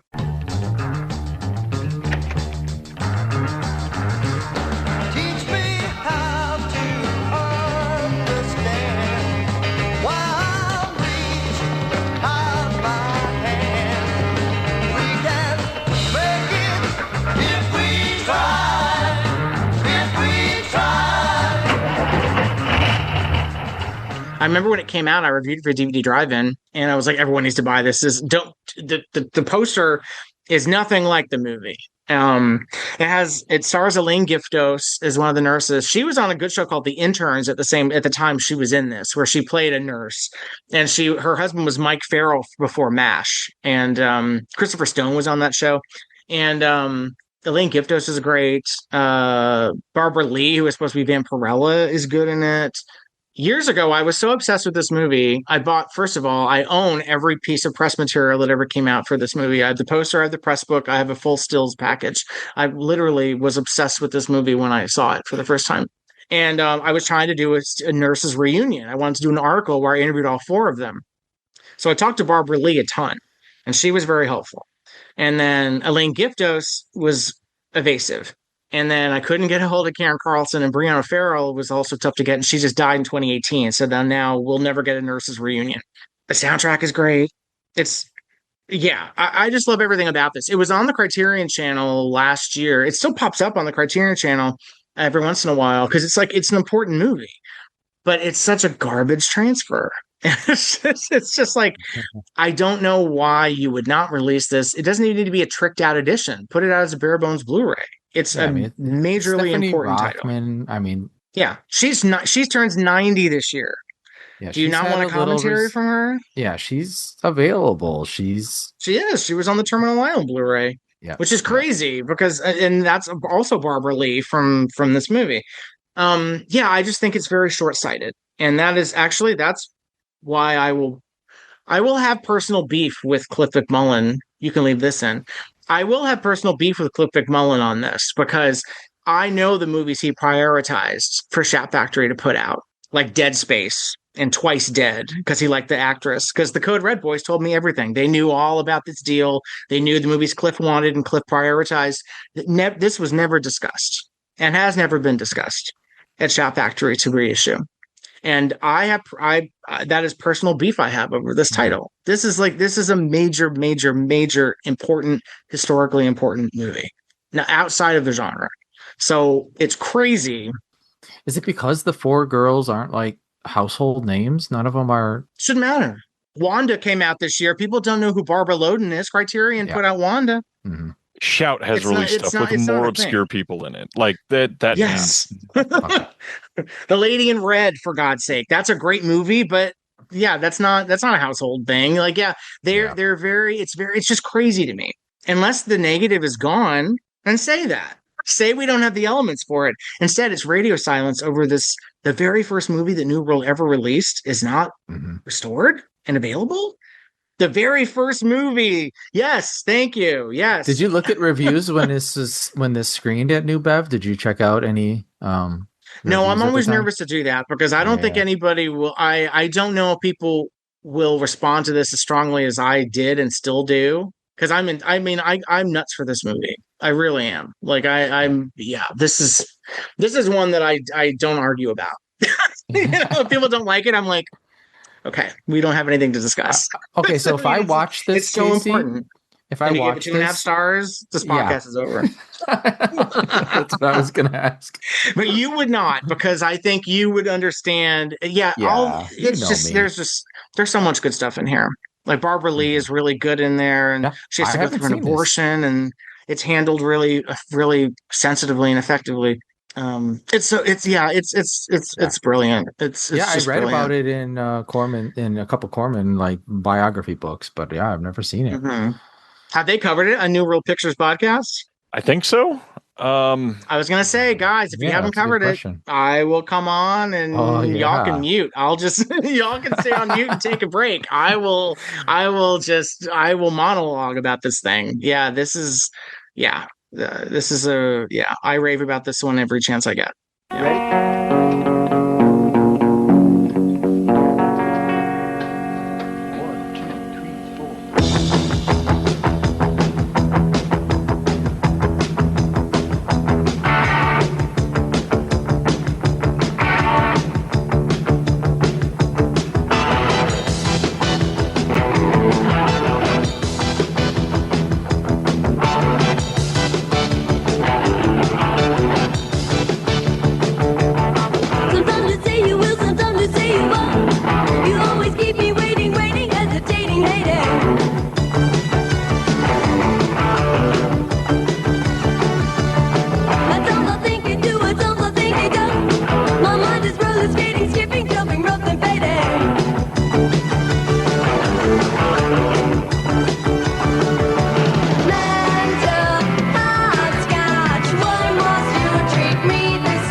like this? Why can't you be like that? I don't know where I am, I'm where, I don't know where I'm at.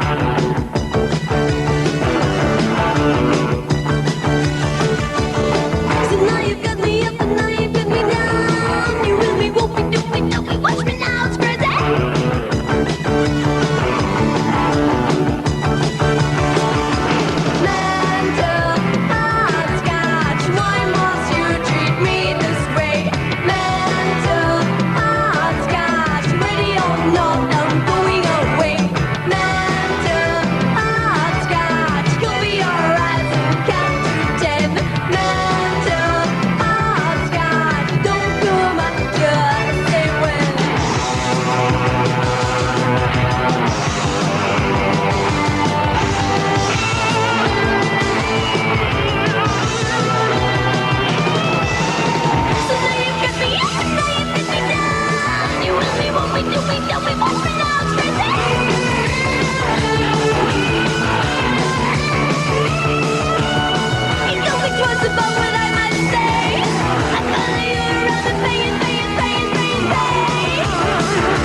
Thank you for listening. To hear more shows from the Someone's Favorite Productions podcast network, please select the link in the description.